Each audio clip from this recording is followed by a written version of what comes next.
Almost time for kickoff in the Windy City between the Bears and Jaguars. Today's game is being broadcast in Spanish, where available using the SAP button on your television. Kickoff next from Chicago.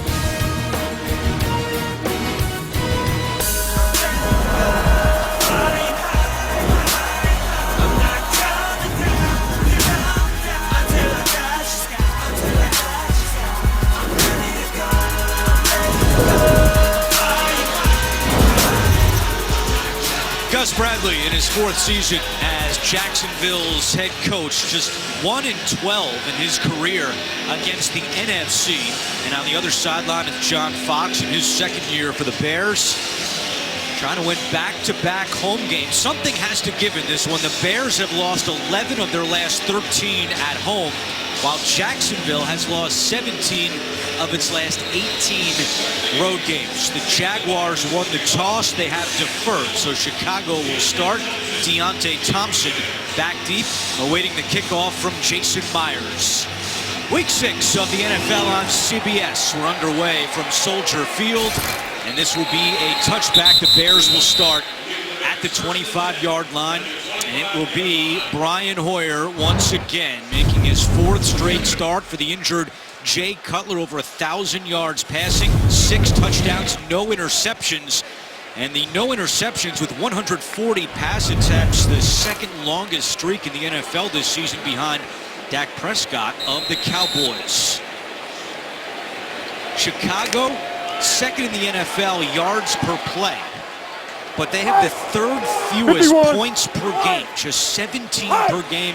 They're going to try to punch it in the end zone. That was the message we got from the Bears on Friday. And Hoyer starting with a pass on first down. Dangerous, but caught by Alshon Jeffrey. A gain of 11 and a first down for the Bears. We take a look at the starting offense. Bobby Massey was questionable with an ankle injury. He will start today. And Zach Miller, the former Jaguar, going against his old mates. Yeah, he's been struggling with some rib injuries. We'll see if he can hold up through 4 quarters. First carry for Jordan Howard, the rookie, and he is taken down from behind by Roy Miller. So we look at this Jacksonville defense. Malik Jackson, the big offseason acquisition from Denver. 1 sack on the season.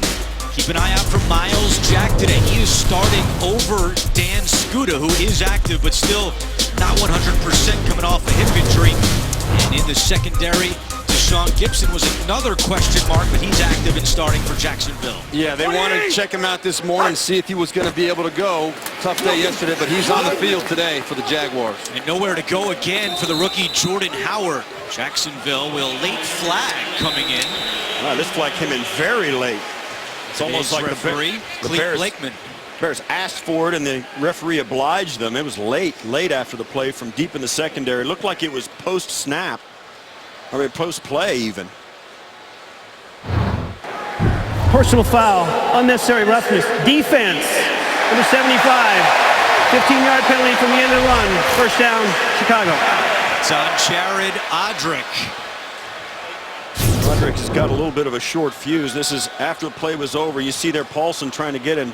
Odrick giving him a little extra bit of shot in the back of the head and then walked away. And then the flag came in. I don't know. I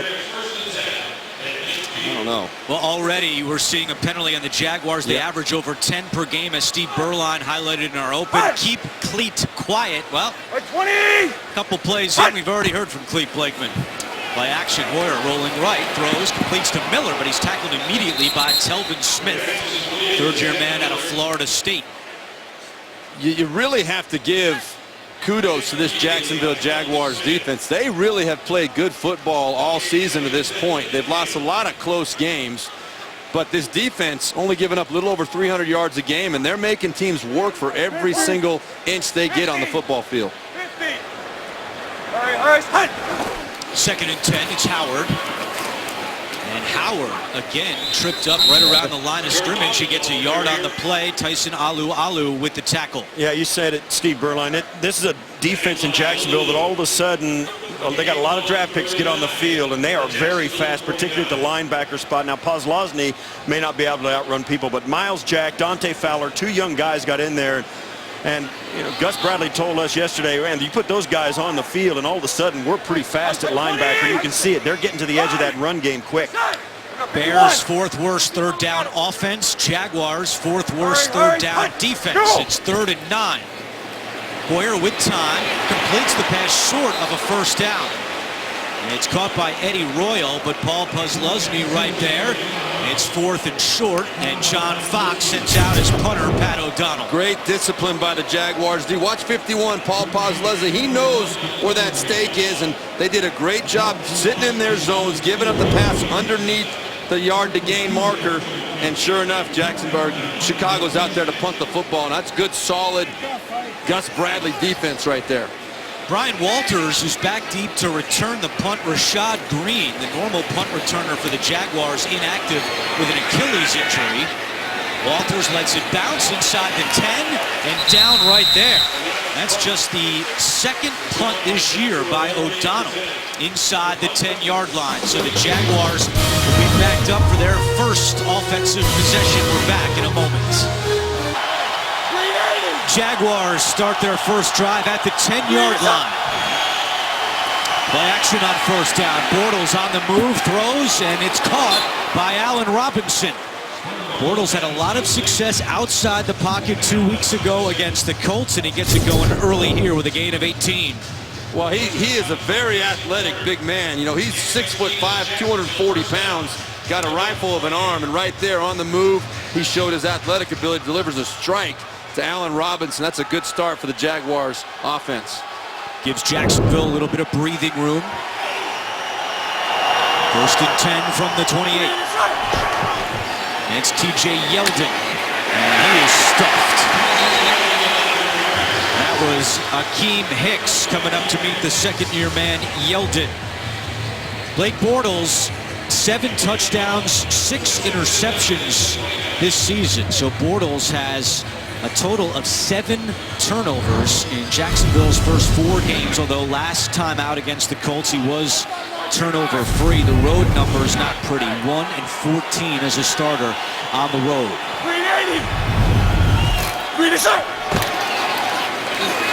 Yeldon gets to the 30, but it will be 3rd and long as we take a look at the rest of the Jacksonville offense. The former Bear Patrick Omameh gets his first start this season at left guard. Luke Joeckel had surgery earlier in the week. And Allen Robinson, already seen him with 1 catch, continues to emerge as one of the best young receivers in the NFL.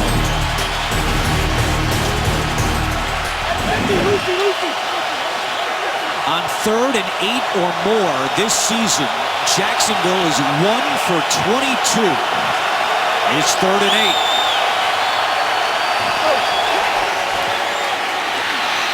Bortles looking for Robinson again, and he's got it. So just the 2nd time this season the Jaguars have converted on 3rd and 8 or longer. It's a gain of 16. Well, it's going to be a great catch at the end of this. Great release, outside look. Look at this catch. It is a great catch. I like the throw even better. I mean, it was right in where it had to be, and that's twice when they really needed it on early downs. Robinson's come through. First play of the game got him out of trouble, and they're converted the big 3rd down. 2 catches, 34 yards already for Allen Robinson. On 1st and 10, Bortles to Marquise Lee. Gets away from 1 and gets the first down. Great job by Marquise Lee to move the chains after he picks up 14. Well, Marquise Lee is the 3rd member of this young trio of wide receivers. High hopes coming out of USC. He's stalled early in his career with injuries, but he's shown signs of life this year, getting a lot more action. And boy, you're talking about 3 young wide receivers that have a chance to be together and do some damage for a lot of time moving forward.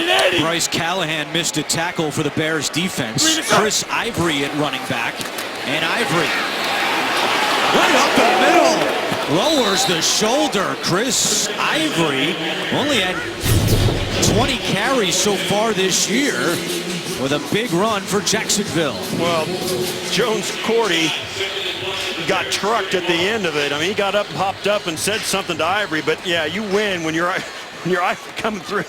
Hey, that's what a safety does. It's no fun. It's part of the job. But man, oh man, That was a big boy run by Ivory. Offensive coordinator Greg Olson told us last night they'd like to try to get a 50-50 split in carries between Ivory and Yeldon. Ivory reversing field, trying to get to the edge, and he is shoved out by Acho. We take a look at this Chicago defense, and once again, Will Sutton starting up front. Eddie Goldman missing another game because of an ankle injury. Sam Acho also getting a start because Leonard Floyd, the rookie, missing his second straight game because of a calf injury. And Tracy Porter anchors that secondary for Chicago. We spoke to offensive coordinator Jacksonville, Greg Olson, last night. He said he's told Blake Bortles that's the guy you've got to find on the field before you snap the football in the secondary. That Porter's the veteran. If you don't know where he's at, he's going to cause problems. So they're not going to avoid him, but they're not going to. They're aware of him. Bortles, good protection, throws over the middle, broken up by Jarrell Freeman, and a late flag comes in. Yeah, Alan Hearns didn't like. He thought he got interfered with, and then when they threw the flag, he had a few choice words for Jarrell Freeman. Pass interference, defense, number 50. The ball he placed at the spot of the foul. First down, Jacksonville. I didn't think it happened right when the ball got there. I think it was before the ball got in the air. I'll tell you what, Bortles showed some great poise. Changes his delivery, and I see pulled him on the back arm. Spun Hearns around. He couldn't get his arms out to grab that. And Hearns knew it. Jacksonville has gone 18 straight games without a touchdown on their opening drive. They're marching down the field here inside the 25-yard line, 1st and 10, with 7:14 to go in the first quarter. Bears showing blitz. Bortles gets rid of it quickly, completes it to Hearns, and Hearns spins away from Amos. It's actually Jacoby Glenn that was on the coverage there for the Bears. Hearns in the game against the Colts a couple of weeks ago broke free for a touchdown. You know, in general, Blake Bortles is not a guy who's done very well this year against pressure, but you called it right there, Andrew. The Bears did bring a couple of extra guys, but right that time, Bortles knew exactly where he wanted to go with the football. They had a good, productive first down play as a result. Ivory remains the running back. It's 2nd and 6. And Ivory dragged down by Jonathan Bullard. We met with Greg Olson, the offensive coordinator, last night for Jacksonville. And, you know, coming off the bye, the Jaguars had some time to reflect and evaluate their first 4 games. And he told us we really need a renewed commitment to the run. They were putting too much on Blake Bortles, too much pressure on the quarterback to come up big on 3rd down. So look for more running plays today for the Jaguars. We've already seen more of Chris Ivory. Well, and they had the success 2 weeks ago against Indianapolis, 136 yards, and it just opens things up for the passing game, keeps them in desirable situations, much better offensive feel out there when they're running the ball. 3rd down and 4, Yeldon at running back, 3 receivers set. Bortles looking right, tossing one for the end zone, a lot of contact, and there's the flag. The intended target was Marquise Lee. It was Jacoby Glenn on the coverage. Well, he can throw his arms in the air all he wants, but it almost looked like he just threw the receiver to the ground. Pass interference, defense, number 39. The ball we placed at the spot of the foul. First down, Jacksonville. All this takes place. There's always an official that watches these guys up close and personal. You'll see Marquise Lee getting down. That you can't grab him 5 yards down the field and push him over like that. That's an absolute non-starter. You can't complain about it. It's an easy call. The flag came out immediately. 2nd time on this drive, a penalty has given Jacksonville a 1st down. Now they have 1st and goal.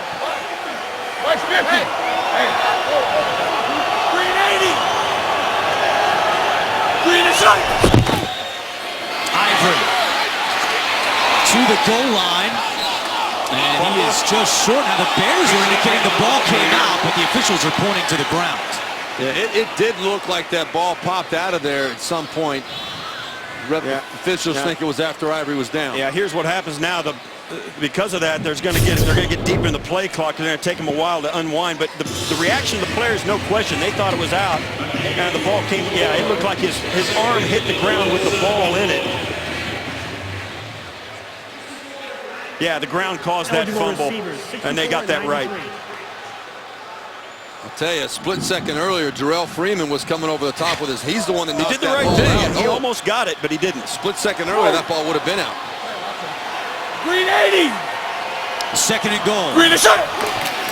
Bortles looking to the air for Mercedes Lewis, and it's incomplete. Yeah, you knew that was going to happen. Mercedes Lewis going out wide, 6'6", and he's out working against Chris Krasinski.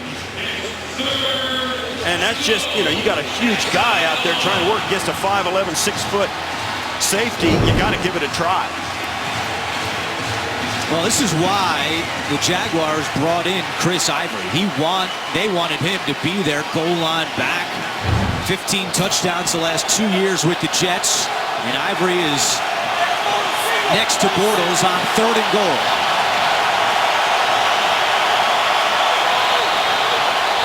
And a penalty comes in. Sam Acho thought the Jaguars flinched. And I think Sam's the only one that thinks that way.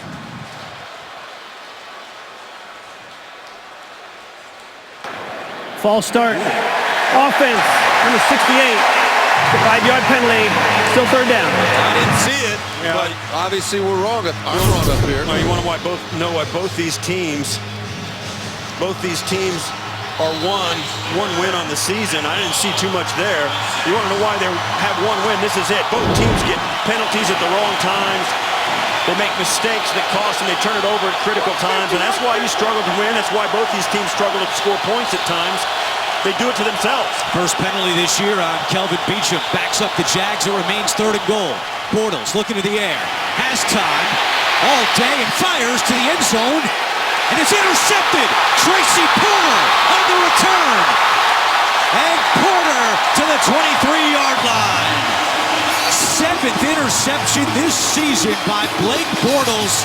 And the Jaguars march the length of the field, and they come up empty. Second pick this year for Tracy Porter.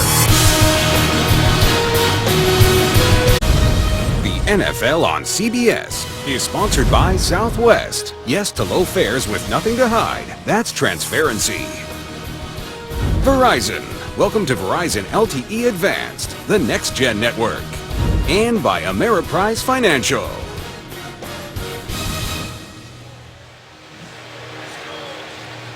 Longest drive this year by the Jaguars in terms of yards and time of possession, and they come up empty. We'll show you the replay in a moment, but it's a ball that Allen Robinson needs to catch. So the Bears get it back, 1st and 10 from the 24. Hoyer completes it to Meredith, and he's immediately hit by Cyprien. Good job protecting Hoyer by the Bears offensive line as we go back to the interception. This really is a good job by Blake Bortles. Could the ball have been thrown a little bit more accurately? Sure. But it down by the end zone, that ball, he's trying to keep it away from defenders. He throws it low. Robinson's got to make that catch. It's just a heartbreaker for the Jaguars. Their best drive of the year, and they come up with nothing. 20. 19 straight games now for Jacksonville without a touchdown on their opening drive. Howard escapes from one, and Howard to the 35-yard line for a Chicago 1st down. Yeah, that's why Jordan Howard has really emerged as a really good back. What patience he shows here. Jacksonville moves down the line. You'll see everybody come down and follow this, but once they get there, Howard just waits, and then picks his way through for a nice gain, converts the 1st down. It's hard for a young back to do that when the speed elevates the way it does in the NFL, but Howard has done a great job. He averages 2.1 yards after contact, 8th best in the NFL. Howard again up the middle and gets close to the 40-yard line. Well, Jordan Howard has got his name on a pretty elite list. Matt Forte and Gale Sayers. Anytime you're on a graphic with Gale Sayers, you're doing something right. This is most scrimmage yards through first 4 career games. That's, yeah, you're right. If you're on the screen with Gale Sayers, you win. That's great. Matt Forte, no slouch either. That's right. Black 88. Black 88. Hut. 2nd and 7. Hoyer on the move. Completes it to Royal in Jacksonville territory. Aaron Coleman caught up with him to make the tackle, but not before a gain of 16 for Eddie Royal. Really nice job. Right here's Royal right here in the slot. He's going to come across the field. Watch the action come this way with Hoyer and back around. The whole defense for the Jaguars, they've got to respect that run, and it over pursues, and that allows a nice, easy throw and catch from Hoyer to Royal. Very nice first down call and conversion for the Bears. Those two have great chemistry since Hoyer's been inserted into the lineup. Royal's now caught 20 of 22 targets from Hoyer, and we have movement on the line and a false start against the Bears. False start. Offense number 82. 5-yard penalty. Still first down. Back to New York, our first NFL Today update with JB and Coach Cowher. A fumble by Odell Beckham Jr. leads to this. 1-yard Terrence West run, and now Baltimore up 10-0 early in the first quarter in New York. Andrew, Steve, and Steve. All right, guys, thank you. And several of the Ravens banged up, missing some key players today. So good start by Baltimore against the Giants. 20! 2 minutes to go in the first quarter here in Chicago. Play action. Hoyer was looking deep. Now he'll try a deep shot for Jeffrey. A flag is down. And there's contact down there with Jalen Ramsey. That was a matchup we highlighted in our open. Jeffrey and Ramsey. Well, there's flags everywhere. There's flag on the near side of the 32, and there's 2 flags inside the 5 on the far side. Every official's getting into the act now as Clete Blakeman will sort this out. Certainly there was offensive pass interference at the end of that as Jeffrey kept the defender from intercepting it, but I think there was also a penalty early on. No doubt. Amakamura on the near side to us. They were trying to get Bellamy on a double move over the top, and Amakamura just slammed right into him. That's the flag that's going to be enforced.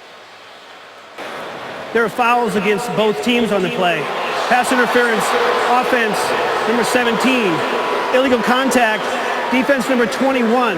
Those penalties offset will replay first down. Yeah, Alshon Jeffrey kind of tapped himself. He said, yeah, I did interfere, and it was a good play by him at the end of that. Now, it was a good play by Hoyer, too. Give the guy a chance to make it. Now, he didn't know any of these penalties were going to be called, but give that guy a chance to make a play for you. He hasn't done that enough, in my opinion.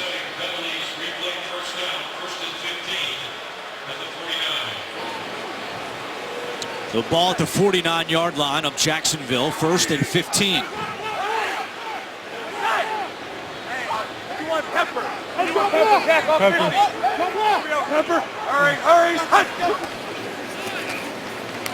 Hoyer over the middle, caught by Zach Miller, and he is smacked down by Telvin Smith and Avery Jones. Well, Thursday, your weekend starts here with an NFC North showdown. It's these Chicago Bears heading on up to take on the Green Bay Packers. Thursday Night Football on CBS and NFL Network. Bears have won 2 of their last 3 games at Lambeau.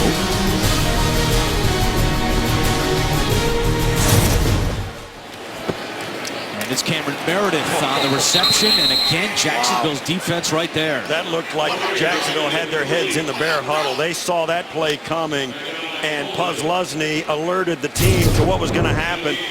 Everybody's running this way. They see this play before the snap, and man, oh man, did they jump on it.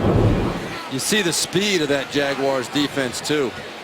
Well, they're a team that has had slow starts and struggled the last handful of years, so they got a lot of top draft picks on that field now defensively, and they can scoot, man. They can really fly sideline to sideline, and you see it.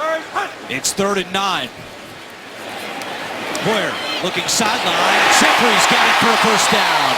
Ramsey slipped on the coverage, and Alshon Jeffrey moves the chains for the Bears. And there you see Ramsey, really well established about this young first-round draft choice out of Florida State. He likes to jaw, likes to trash talk a little bit, but Alshon Jeffrey, I don't think he's going to get caught up in it. He's just going to go about his business and try and school the young cornerback today, because they're going to be matched up most every play, I believe. It did rain overnight here in Chicago, as we showed you a chance of storms later this afternoon. Tarp was on the field for much of pregame. Hoyer taking a shot. And it's incomplete. Jeffrey had some separation from Ramsey. Well, you talked about it last throw down the field, that when they called the PI on Alshon Jeffrey, Hoyer gave him a chance at least to make a play. Here, no excuse to put this ball over the top and out of the end zone. Alshon Jeffrey one-on-one against the rookie. You got to give him a chance to make that play. I'll tell you what, Jalen Ramsey's getting a little bit of a lesson here on how a guy who's been in the league and is the #1 guy runs routes. He's following Jeffrey around, although Jeffrey came off for a breather. He's learning some things right now in this early going. First incompletion for Hoyer. He had started 8 for 8. Hurry, hurry, 4 seconds left in the first quarter. Howard gets away from Odrick, but not from Malik Jackson. And that is the end of the first quarter. No score between the Jaguars and Bears. We're back to Chicago after these messages. You're watching the NFL on CBS. Back in Chicago, be the first to know your team's news with the CBS Sports app. Get instant updates, expert analysis, highlights, much more. Download the CBS Sports app today. Start of the second quarter at Soldier Field between the Bears and Jaguars. And Chicago is faced with 3rd and 12. They're at the Jacksonville 27-yard line. Hoyer in the shotgun. And a flag comes in, and Cameron Meredith jumped from his wide receiver position. False start. Offense, number 81, 5-yard penalty. Still 3rd down. You know, this has been the theme for the Chicago Bears. We talked to Brian Hoyer about it yesterday. We talked to John Fox, Dowell Loggins. They had 522 yards against the Indianapolis Colts last week, but they can't get the ball in the end zone. They keep stopping themselves with terrible timing on penalties. 3rd most pre-snap penalties in the NFL. There's another one by Chicago. It makes it 3rd and 17. Hoyer to Royal at the 25. Royal to the 20, and Puzlesny chases him down from behind. That is short of a first down. And out comes the kicker, Connor Barth, for the Bears. Yeah, this is what they're going to do. Let them complete the short pass and then tackle them short of the first down line. And Puzlesny and the speed of those linebackers shows up again, and it does exactly what the defense was designed to do. Let them have 15 yards if they want it, just don't let them convert the 3rd down. Connor Barth's been under fire here in Chicago. He's missed 1 field goal in 3 of his last 4 games. This is from 36 yards. And this one is good. And the Bears on the scoreboard first. Chicago takes a 3-0 lead.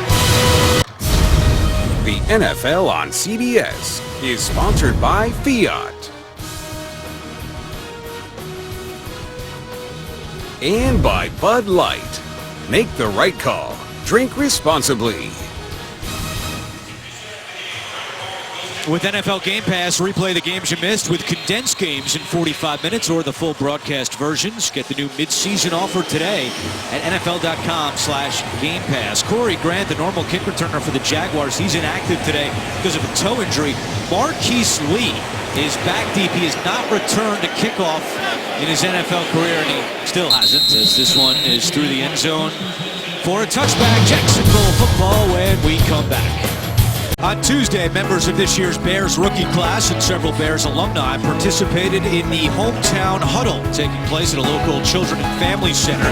The goal was to start work on a new outdoor play and learning space. The new space will feature children's playgrounds, gardens, an outdoor classroom, and a turf football field. Back at Soldier Field, where the Jaguars are going back on offense. They trail 3-0. Jacksonville and Blake Bortles. The turnovers continue. 42 since 2014, the most in the NFL during that span. It's Ivory again. And Ivory picks up a couple with flags coming in.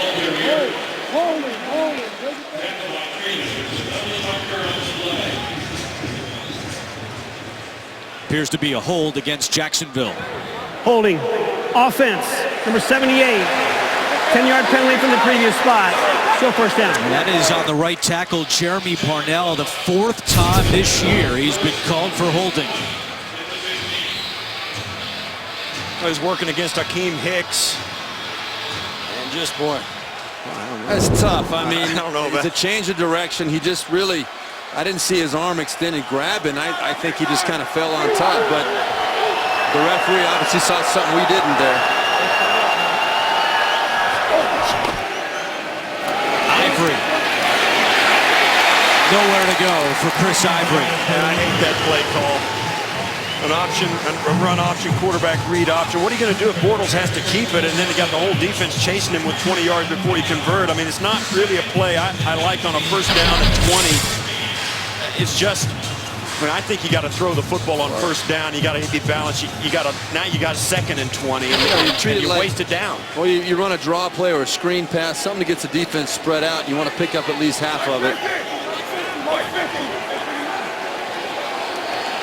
380. Green inside. Bortles, pressure coming, steps up, fires. What a catch by Robinson. Allen Robinson up to the 32-yard line. Bortles let it go just in the nick of time. It's a gain of 15. Well, once again, I don't like this play call. It's a play action, and you got a 20-yard thing to gain. They're even going to honor the run, but wow. Hearns doesn't Robinson does an outstanding job. Look at that catch to give him a chance to 3rd and 5. That's a great throw and catch once again by these Jaguars, who really seem to be hitting on all cylinders. They had one possession in the first quarter, went the length of the field, it ended in the turnover. Trying to extend this drive. It's 3rd down and 4.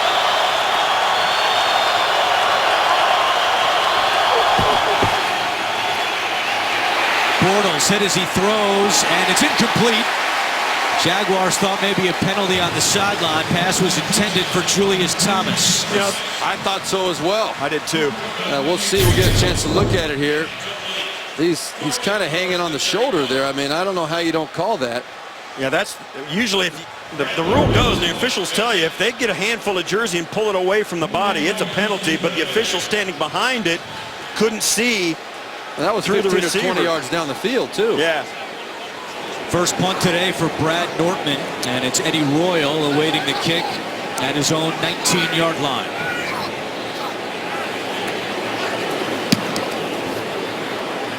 This one drives Royal back to the 8. And he's taken down inside the 15-yard line. A 60-yard punt for Brad Nortman, who had a 78-yarder last time out against the Colts. 12 minutes to go, second quarter, and the Bears back on offense. They have a 3-0 lead. 1st and 10 from the 14-yard line. It's a give to Howard, and he's dragged down from behind by Audric. Well, Brian Hoyer could be in a tough spot here next week. He could be one of the very few people in Chicago that would not be rooting for the Cubs in the World Series if Chicago gets there, because Hoyer grew up in Cleveland. He is a diehard Indians fan, and we asked him if it's the Tribe and if it's the Cubs, who you going with? And he said, no doubt in my mind, I'll be rooting for Cleveland. And it's actually interesting, he's friends with Jed Hoyer, who's the general manager of the Cubs. Hoyer used to be in Boston with the Red Sox. They had a relationship from Hoyer's time in New England. They also have the same last name as Hoyer completes this to Alshon Jeffrey. Hoyer said he was invited to sit in Jed Hoyer's suite at a Cubs game this year. Does not expect that same invitation if it's Indians and Cubs next week. Not wearing an Indians jersey. No, that's for sure. Yeah, this whole city is abuzz with not only the Chicago Bears, but that baseball playoffs. You're walking around downtown, and more than every other person has Cubs gear on, and the other person has Bears gear, and half of those people have both. Cubs play game 2 later tonight against the Dodgers after they won the opener in dramatic fashion last night, and Jacksonville is called timeout. Jacksonville takes its first timeout of the half. It'll be 3rd down and 1 when we come back. This year, Chicago 3 for 4 on 3rd down and 1. That's what they have here following the Jacksonville timeout. Give it to the fullback, Lasike, and he is met right at the line. Hoyer indicating it's a first. Now, the far side official is not giving him the first down. The near side is. It's right on the line, and I think that's short. It looks like the marker on the other side of the field is. They're moving the chains. Giving it to him. Wow. Just the 2nd carry this year for Paul Lasike. Yeah, it's like always, you just disappear into all the bodies, and you always get pushed back, but it's how far forward you can get, and they gave him the first line. I think it's impossible to tell, but it's almost impossible to stop those plays as well. Kadeem Carey in at running back. Slow start for Jordan Howard, who's got 7 carries for just 9 yards. So Kadeem Carey gets a chance here, and he's got a little bit of daylight up the middle. Lunges ahead to the 30-yard line.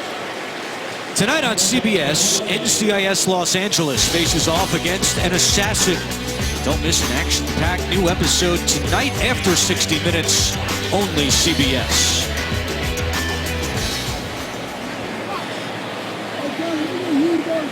Bears trying to win back-to-back home games for the first time since weeks 11 and 12 of the 2014 season. It's been tough sledding at Soldier Field for Chicago the last couple of years. Hoyer feeling the heat, dumps it down. It's dropped by Zach Miller. Let's go back to New York, an NFL Today update with JB and Coach Cowher. Boy, it's been a long time, Coach. Yeah, since Colin Kaepernick has thrown a touchdown pass week 6 of last year. This one comes week 6 this year to Torrey Smith, 53 yards. And San Francisco in Buffalo takes a 10-7 lead. Andrew, Steve, and Steve. All right, guys, thank you very much. 3-0 here in Chicago. The Bears have the lead with 9:20 to go in the first half. It's 3rd and 4 for Chicago. Hoyer to Miller, slips, but he's still got the first down. Zach Miller, drafted by the Jaguars in 2009, played 33 games with Jacksonville, and he picks up the first for the Bears. Motions in on the bunch, takes a little quick out. He actually give him a nice spot. He should be down there. They spot him all the way up to the 40-yard line. Almost breaks the tackle there by Gibson. Gibson, once again, you see the knee brace on Gibson making that tackle. Was a question mark coming in. I think you got to test those guys. If they're, you don't know if they're going to be all 100%. You got to throw the football at them, and the Bears did it. Bears now 3 for 5 on 3rd downs. Hoyer, incomplete, dangerous pass into coverage, looking for Miller again. Miller was looking right at Ponslosny. Alu applying the heat. Hoyer has not thrown interceptions. I mean, he's got a great streak going. I mean, look here, and I have a hard time with these graphics because you know as soon as we show it, the guy's going to make a bad decision and throw it right into the arms of a defender. But he has got it going on. Hoyer has come in and really energized it and has stayed away from the mistake. And that's been why this offense, at least in Chicago, has played well and moved the football. That's why I let you read the graphics, so no one can blame you if Hoyer throws a pick. You know it's going to happen. I hate that. 2nd and 10. Here's Howard. Again, not much room for Howard. His long run so far in the first half is 5 yards. Yeah, it's been interesting because we've been talking, about the Bears, and they have moved the football with Hoyer and Howard. Cameron Meredith has exploded. We talked about in the open, but they can't score points. And you see both these teams, I mentioned it earlier, as you see Jay Cutler there, the starting quarterback on the sideline. Both these teams with 1 win on the season. We've seen it. Jacksonville did it to themselves with an interception. And the Bears having trouble converting with penalties in the red zone. 3rd down and 8. Jaguars showing blitz. Chicago 2 for 2 on 3rd downs this drive. Hoyer with a hand in his face, still completes it. And Alshon Jeffrey breaks free. Jeffrey pushed out of bounds by Cyprien. But a gain of 27 for Alshon Jeffrey. And Jalen Ramsey again on the coverage, missed a tackle. A super nice job by Brian Hoyer right here. You don't see the pressure coming on him, but Alshon Jeffrey getting physical with Ramsey. He's a big guy. Ramsey's got to do more than try and touch him with his hands, but you see Hoyer right there. The Jaguars came with a really nice delayed blitz, had 2 guys coming free right in Hoyer's face. He still delivers a strike on the outside. Big play for the Bears. Not only is Hoyer not throwing interceptions, but he's only been sacked 3 times. Now looking deep for Miller, and it's incomplete. Cyprien on the coverage for Jacksonville. Now, this was a play where they were going to take a deep shot, and then you saw as Hoyer drop back, he was going to go to the near side and try and find the big tight end Miller. But when that was broken off, he looked to the backside for Jeffrey, and that was covered up as well. The athletes in the back end and the front 7 of Jacksonville really doing a nice job staying up with him, with the exception of Jalen Ramsey trying to hang on to Alshon Jeffrey. And now Hoyer has thrown the most passes in the NFL this year without an interception. Dak Prescott and the Cowboys play later today, but now 156 for Hoyer without a pick. 20! 2 on the play clock. It's Kadeem Carey. Telvin Smith takes him down. Back to New York. An NFL Today update. JB and Coach Cowher. Boy, you don't want Drew Brees to get hot. How about Drew Brees first half? 2 touchdowns. This one to Michael Thomas, 9 yards out. He's already got 154 yards. And what is going on in Carolina? They trail 21-0. Wow. Back to Andrew Catalan. That is $1 million question right now, Coach Cowher. What is going on with the Panthers?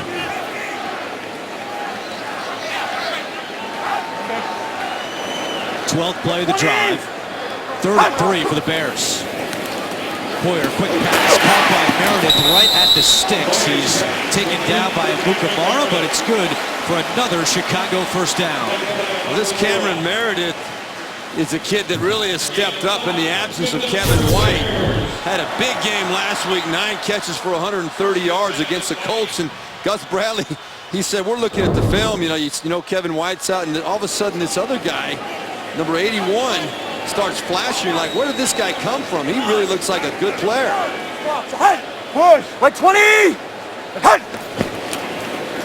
Carey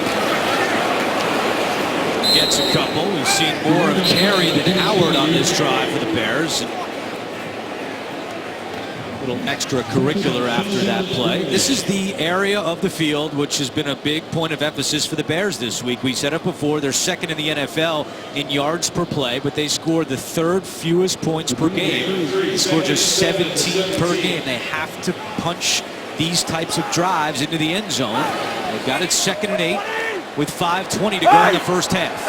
50 salt! 50 salt! That's the matchup right there. Ramsey on Jeffrey. Dropped by Jordan Howard. We met with Howard on Friday, and he did have 3 catches last week, 12 on the season, but he said at Indiana he was not used much as a pass catcher out of the backfield. That's one thing that he's really had to try to work on in his rookie year, and he's still not where he wants to be, as evidence right there. Well, to his credit, though, this is a guy that played 63 or 66 of the 69 snaps they had. He's in there all 3 downs, so they do like where he's headed, even though he wasn't used and doesn't have much experience. He's a 3-down back, and that's enormous for Chicago. Bears 4 for 4 on 3rd down on this drive. But it's 3rd and 8 for Chicago. Poyer completes it to Meredith at the 5. Meredith gives Chicago 1st and goal. Now 5 for 5 on this drive, converting 3rd down. Well, Greg Olsen dialed up the right play this time. The Bears, or the Jaguars, just left the whole middle of the field open. They had Malik Jackson dropping back to the middle of the field, some kind of a zone blitz scheme, and the big man didn't get back deep enough to affect the throw. That's about as easy as it gets in the NFL. Nice call by Greg Olsen and the Jaguars.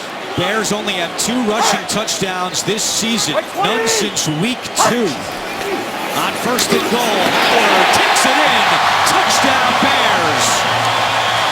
The first rushing touchdown of Jordan Howard's career, and Chicago takes a 9-0 lead. And I got to go back. I'm thinking the Jaguars are making these. That's Dowell Loggins and the Bears making those plays, obviously. I got excited because it was so easy, and right there they finish it off with a nice run right up the middle. Beautiful drive. Great play calling by Dowell Loggins and execution by the Bears offense against the Jaguars defense. 16 plays in 7.5 minutes, both season highs for the Bears. What a drive that was, and most importantly, from a Chicago perspective, it ends with a touchdown and not a field goal. Extra point by Connor Barth is good. Jordan Howard's had a slow start in this game, but he comes to life with his 2nd NFL touchdown. The NFL on CBS is sponsored by DirecTV. If you call yourself a sports fan, you gotta get DirecTV. Chili's 3 for Me deal. Chillin' since '75. And by Nissan. Innovation that excites. Overcast day in Chicago. Bears have just taken a 10-0 lead. Last week they had a 96-yard touchdown drive against the Colts. And on this one they go 86 yards in 16 plays. Took over 7.5 minutes And now Chicago ahead by 10 with Barth kicking off to Marquise Lee again. And Lee will take a knee. Jaguars offense coming back out on the field. They trail by 10. Screening saves lives in the NFL and the American Cancer Society encourage everyone to join in the fight against breast cancer. Learn more about a Crucial Catch Day on October 25th and find out how you can make a crucial catch at NFL.com/pink. Bears have done a great job on social media using the hashtag RBFWP. Real Bears fans wear pink. First and 10 for Jacksonville, and it's TJ Yeldon who picks up 3 yards.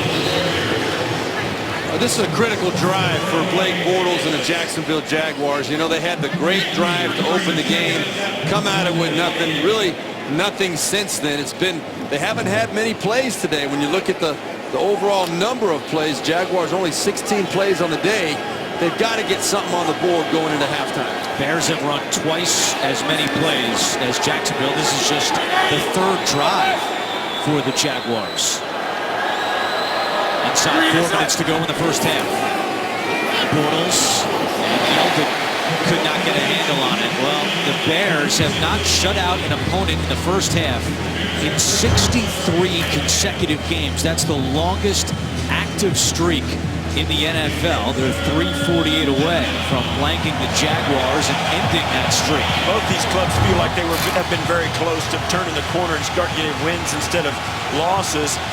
Both of them point to the same thing. It's the small details in these plays that do it. And you look at the Jacksonville offense, they've put themselves in a hole today more so than the Bears defense has stopped them. Jaguars trying to avoid a second consecutive 3-and-out. It's 3rd and 7 with 4 on the play clock. Bortles to Marquise Lee, and he's got it for a Jacksonville first down. Second time today the Jags have converted on 3rd down. Well, you think back how this first half has gone for Jacksonville as Blake Bortles took them down the field on their first drive all the way from inside their 10-yard line to a goal-to-go situation and through the interception, which should have been a touchdown. And then they came out, got a 1st and 20 with a penalty, and did it to themselves. Couldn't convert that. It was a 3-and-out. And now, finally, in their 3rd possession of the half, going into halftime, they've got it going on again. Yeldon on first down. This Bears run defense has looked very good today. They've held the Jaguars to just 27 rushing yards. And Greg Olson told us, the offensive coordinator for the Jaguars, told us that that running game that came to life against Indianapolis, they really, really needed to count on that. They were expecting to be able to move the ball on the ground against this Bears defense, but they have not had a lot of success or a lot of plays. Jaguars have 2 timeouts remaining in this half. They use one on defense. Bortles in trouble and he's sacked. Willie Young with his team-leading 5th sack of the season.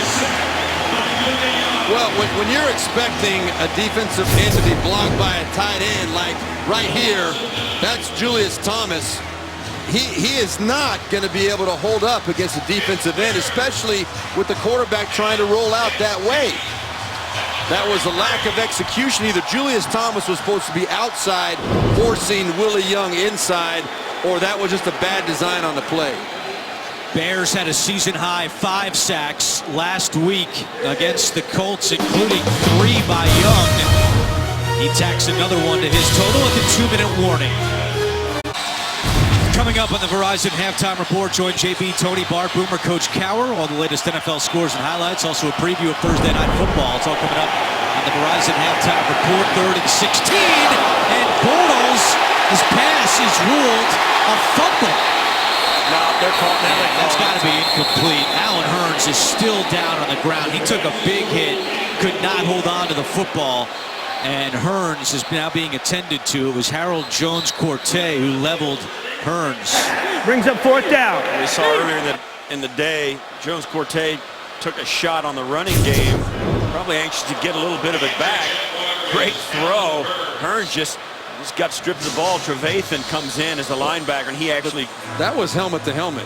Watch at the end of 59 comes right. Well, I couldn't tell. It looked from the other angle. It looked like it was helmet to helmet. And Hearns is up on his feet. We'll step aside and come back in a moment. The NFL on CBS is sponsored by FedEx, helping small businesses simplify e-commerce. And by Geico. 15 minutes could save you 15% or more on car insurance. Because of the injury inside 2 minutes, Jacksonville was charged a timeout, so they have one remaining. And now Allen Hearns is being evaluated on the Jacksonville bench. You can see it's a good sign he's up walking around, but he took a big shot from Danny Trevathan. Nortman is out to punt, and Eddie Royal back deep on 4th and 16.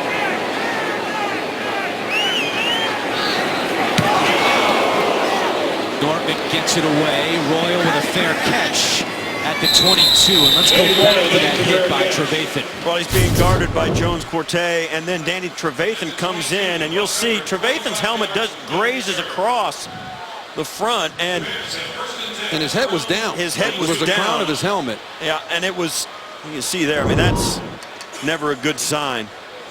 In this day and age, I think a penalty or that kind of a play is going to have the penalty called more often than not. There definitely was head-to-head contact.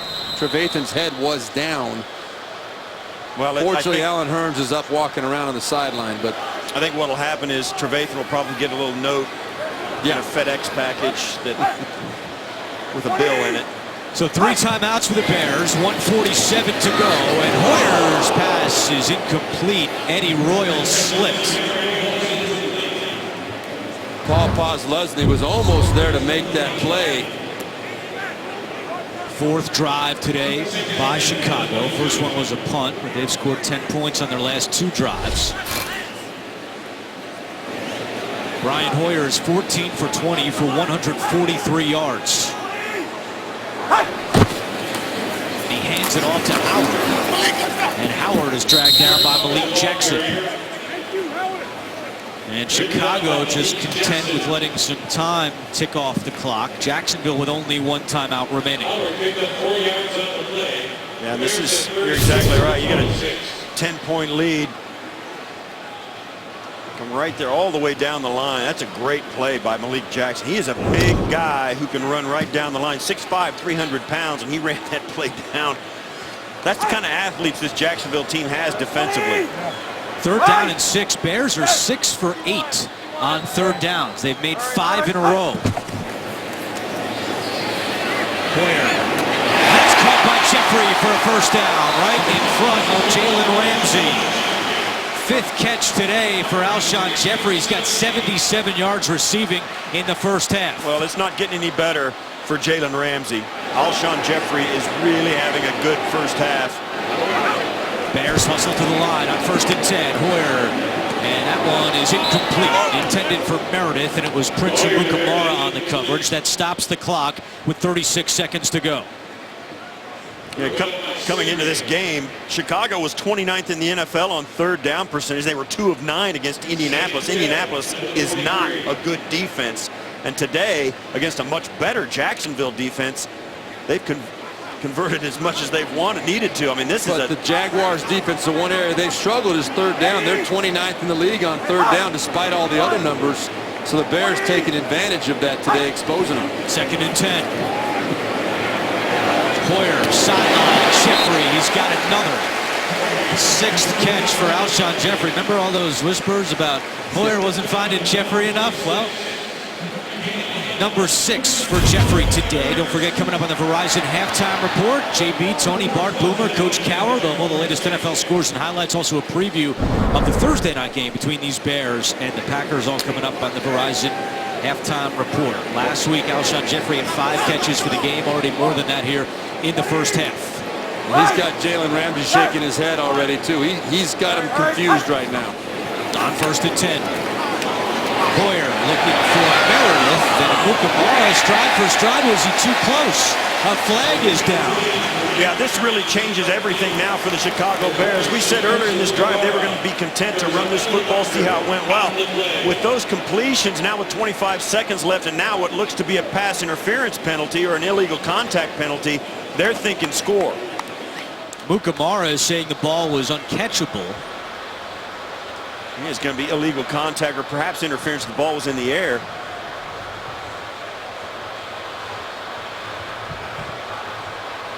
It was actually a busted route by the Chicago Bears. You had two receivers going to the exact same spot. The pass is deemed to be uncatchable, so there is no foul on the play. Brings up second down. John Fox does not agree with Clete Blakeman. The reason it was, and I read the official, they think Meredith might have stepped out of bounds. The official had his hat off, so Meredith became ineligible. The question is, whether the contact prevented Meredith from getting to where that ball might have been catchable. Well, the point is Meredith, he was out of bounds, so he was ineligible, and that therefore was uncatchable by Jeffrey coming across. So the only eligible receiver was way away from the play, and that's why there was no penalty. 25 seconds to go. Pressure coming. Hoyer gets rid of it. It's incomplete. I'll tell you what, this Bears offensive line is doing a great job keeping Hoyer upright. And that's been one of the reasons he's been able to have such success. Gus Bradley told us and told everybody the two guards there, Josh Sitton and Kyle Long, are really athletic. Kyle Long is a big dude. And to have a guy that big who can get up to the second level in the run game plus pass protect like he can, this interior of the Bears line is really phenomenal. Listed as 6'6", 320. Kyle Long. And now 3rd and 10 for the Bears. Hoyer incomplete. Meredith running an out route, and now 4th down, and the punter Pat O'Donnell will come out for Chicago. Well, the Bears had timeouts to use. I don't know why they wouldn't have used the middle of the field. All they needed was about 10 or 11 yards to get it in the field goal range. Yeah, I agree with you. They have the habit with Hoyer at quarterback. They get the ball out fast. They don't want him stepping up in the pocket, taking a 7-step drop, hanging on to it. They want the ball out, and I think that precludes some of what you can do offensively, particularly late in the game with the clock running out, or late in the half. Second punt today for Pat O'Donnell. It's Brian Walters back deep to return the punt. O'Donnell has mastered these rugby-style kicks. And his second punt today inside the 10. He had won the entire season until today. Week 6 continues later today on Fox, then tonight with Sunday Night Football on NBC, and tune in tomorrow for Monday Night Football on ESPN. Jaguars 1 timeout. Expect them just to take a knee with 11 seconds to go in the first half. And yes, the Bears on the verge of ending that longest streak in the NFL without shutting out opponents in the first half. 63 straight times their opponents have scored in the first half, but the streak with Jacksonville taking a knee is finally over. Blake Bortles, 6 of 11, 78 yards and 1 interception in that first half. And the Bears go into the locker room with a 10-0 lead. We'll be back with the Verizon halftime report after this message and a word from your local station. You're watching the NFL on CBS.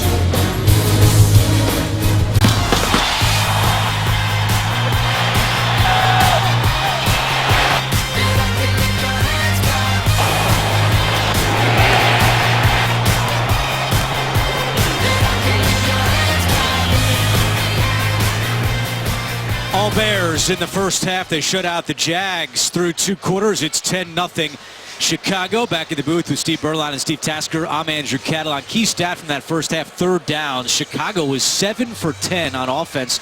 Jags just couldn't get off the field, and they're down by 10. And why is that so significant? The Jaguars have run only half as many plays as the Bears. The Bears have 40 plays in the first half, 70% on 3rd down conversion. The Bears are just owning that 3rd down, and coming into the game, they were 29th in the league, as you pointed out. What do you think the Jaguars have to do? Well, the thing they've got to do is they've got to put some pressure on Hoyer. He is standing back there like he's thrown against air. He's got absolutely no pressure. And the fact that the Jaguars continue to insist on single covering Alshon Jeffrey, That's going to be a problem. He's having a great day, 6 catches for 90 yards. They've got to cover him up and force Hoyer to throw to somebody else. Speaking of Jeffrey, time now for Who's Loving You, presented by McDonald's. Got a lot of talk about Hoyer not looking Alshon Jeffrey's way. You can't say that in the first half. As Steve Tasker mentioned, 6 catches for 90 yards. Jalen Ramsey had a tough first half going against Alshon Jeffrey. Jaguars will get the ball to start the second half. Connor Barth made a 36-yard field goal in the first half. He'll kick it away, and again it's Marquise Lee back deep for the Jags. See if he gets an opportunity to return it. And he will take this one for 3 yards out of the end zone. Lee to the 20. Not a good decision. He doesn't get back to the 25-yard line.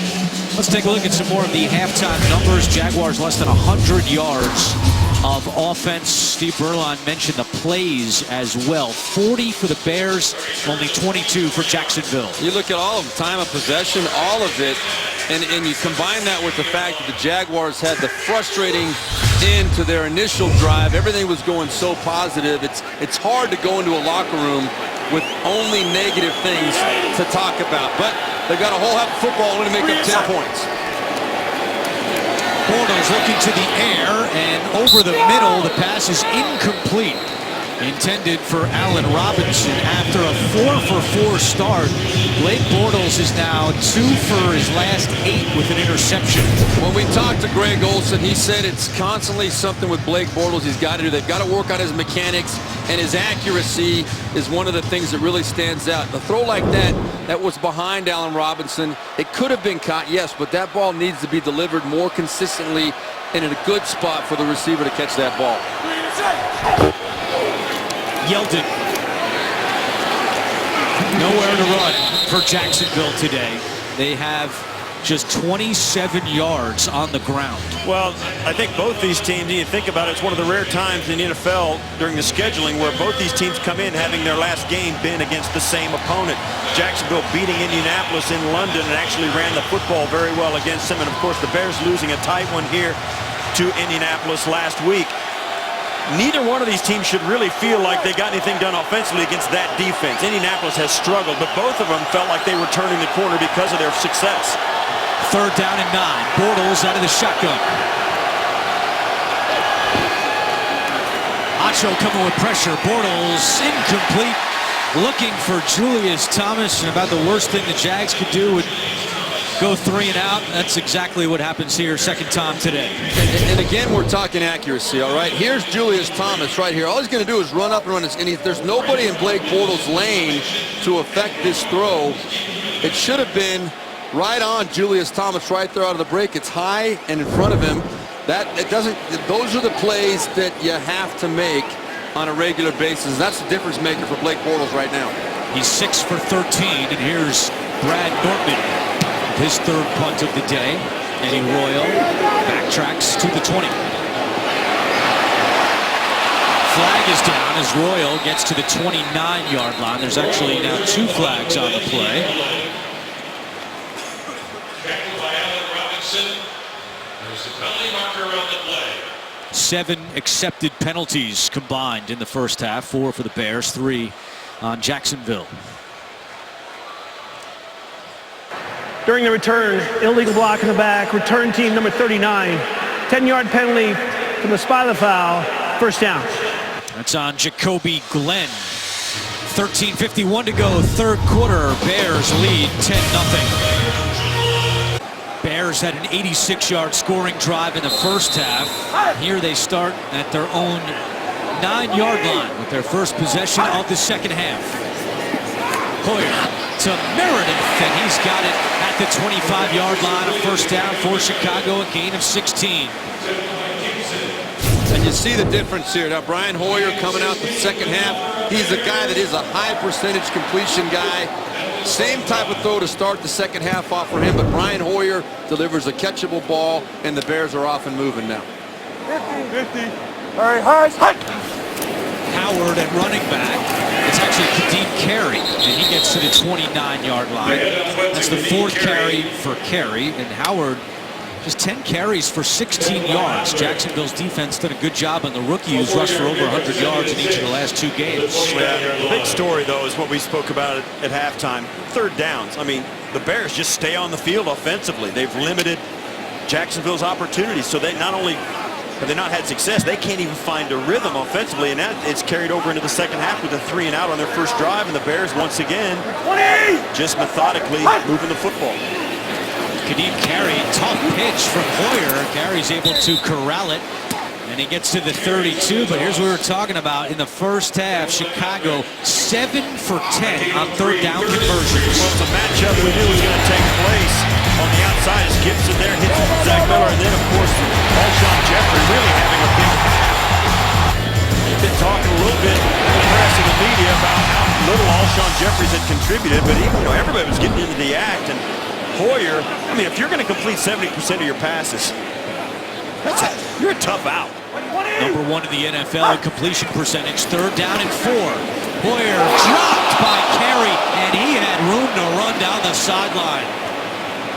So the Bears failed to convert on third down, and out comes the punter O'Donnell. And that's John Fox is over there going, man, we've got it right where we want them. We're doing everything. We're executing perfectly. And then you get a guy dropping an absolutely perfect pass, and that's what does it to you. I mean, that's why you're a one-win team. Well, they had completely outflanked the Jaguars defense. Telvin Smith, for whatever reason, got caught up on the inside, and as we saw, if Kadeem Carey catches that ball, he's down the sideline for another 15 or 20 yards at least. Marquise Lee has never returned a punt in his NFL career. He's back deep for the Jags, ready to take this one from the 18, and great special teams play by Josh Bellamy.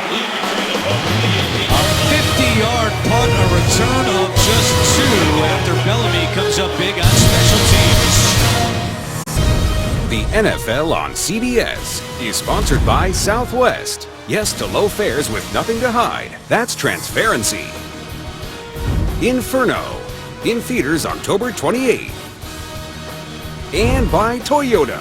Let's go places. Back in Chicago, Jaguars start this drive at their own 21-yard line. Over the last 13 plays, the Jaguars have gained 14 yards. Trying to jumpstart their offense, they trail by 10. They begin with Ivory on the ground, trying the right side, and Ivory is stacked up by Trevathan and a host of others. Ivory was down. That's not a fumble. How about the Jaguars? On their first drive today, they had 6 first downs. Since then, they have 1 first down on their last 4 possessions. And you can see the frustration mountain. We were talking about it during the break. This is the time where your franchise quarterback, even though it's young Blake Bortles, we can't keep saying young, he's got to step up and make a few plays to get this offense jump-started. It has to happen very, very soon. Second and 8. Ivory gets the 25 and up to the 27-yard line. Third down and short for Jacksonville. Yeah, and right now, the reason this is so frustrating for Jacksonville, and the reason the Bears are doing it, they're stopping the run with 6 guys in the box. I mean, they don't even have to commit or invest all that much effort or manpower into stopping the Jacksonville run game, and it's leaving no room in the back end for Blake Bortles to throw the football. So this Bear defense right now is absolutely dominating Jacksonville's offense. Just 35 rushing yards for Jacksonville. It's third down and 3. Empty backfield. Bortles in shotgun formation. Willie Young coming with pressure. Bortles steps up and it's dropped. Bortles put that one right in Hearns' hands. He dropped it, but a late flag has come in at the 32-yard line. Oh, this is on offense. Wow, they're calling on the Jags. Yeah, this will be declined. Blake Bortles couldn't believe it. I'd like to know who it was on. Pass interference. Offense, number 80. That penalty is declined. Brings up fourth down. Julius Thomas was away from the ball. That's the second straight 3 and out by the Jacksonville offense. And Blake Bortles, 6 of 14 for 78 yards. That looked to be another time where Hearns Should have caught it. This offense just not in sync coming off the bye last week. 4th and 3. Here's Nortman with Eddie Royal at the 20. Good punt. Royal from the 18. Gets bobbed in on Robinson. Royal is pushed out of bounds at the 28 after a 53-yard boot from Brad Nortman. 10-10 to go. 3rd quarter. Chicago leads by 10. Jay Cutler watching for the 4th straight game. Sprained right thumb, not 100%, has not been cleared yet by the doctors. John Fox said until Jay is 100% good to go, we do not need to make a decision. And right now, Hoyer has been looking good, but that pass intended for Jeffrey is incomplete. And that is going to be an interesting decision when the time comes, assuming that Hoyer continues to play at the level that he's playing. You know, you got a very positive response from the whole team to his presence out there on the field. And, you know, a lot has been made of that issue with Jay Cutler, his personality, whether he can inspire the confidence in his teammates. Well, Hoyer is really doing a noticeably good job at that. On 2nd down, it's Kadeem Carey. He gets to the 31-yard line. John Fox has made it clear it's performance-based, and it's hard to argue with the numbers that Brian Hoyer is putting up. That's right, but you got to win. And if the moment happens where no matter how good Hoyer's playing, that he thinks Jay Cutler's going to come back in and plug back in. If they're not winning, he's not going to lose anything by putting Jay Cutler back in there. He's a guy making a lot of money, and I know people don't like to hear that. It is a factor. And it's an interesting conversation, particularly here in Chicago, when they're not winning, and yet their offense is playing so well. 3rd down and 7. Pressure coming by Jacksonville. Hoyer is smacked, and that is incomplete. Brian Hoyer took a big shot as Jacksonville brought the heat. It looked to be Dante Fowler getting back there first for Jacksonville. Great. That was Dante Fowler coming up the gut, and Malik Jackson off the outside. Ngakoue off the outside. Yeah, Yannick Ngakoue, excuse me. Dante Fowler up the gut. Both of them had a clean run right at Brian Hoyer. That's the first time that we've seen that kind of uncontested pressure coming in Hoyer's face. So the Jaguars defense does its job as O'Donnell is back out to punt with 9:24 to go in the 3rd quarter. Movement on the line. There's got to be a procedure. Now they may say that the Jacksonville moved in,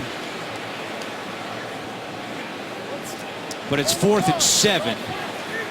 So it would not give Chicago a first Neutral down. zone infraction. Defense number 16.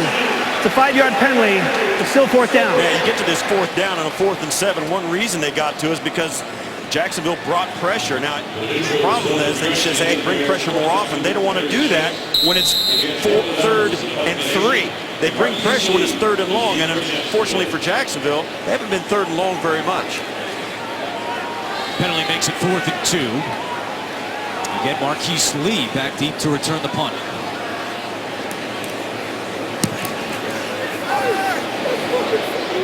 Lee with a fair catch at the 14. Lee made the fair catch. Jaguars trying to get their offense going when we come back. The NFL on CBS is sponsored by State Farm. Talk to an agent today at 800-STATE-FARM. And by McDonald's. I'm loving it.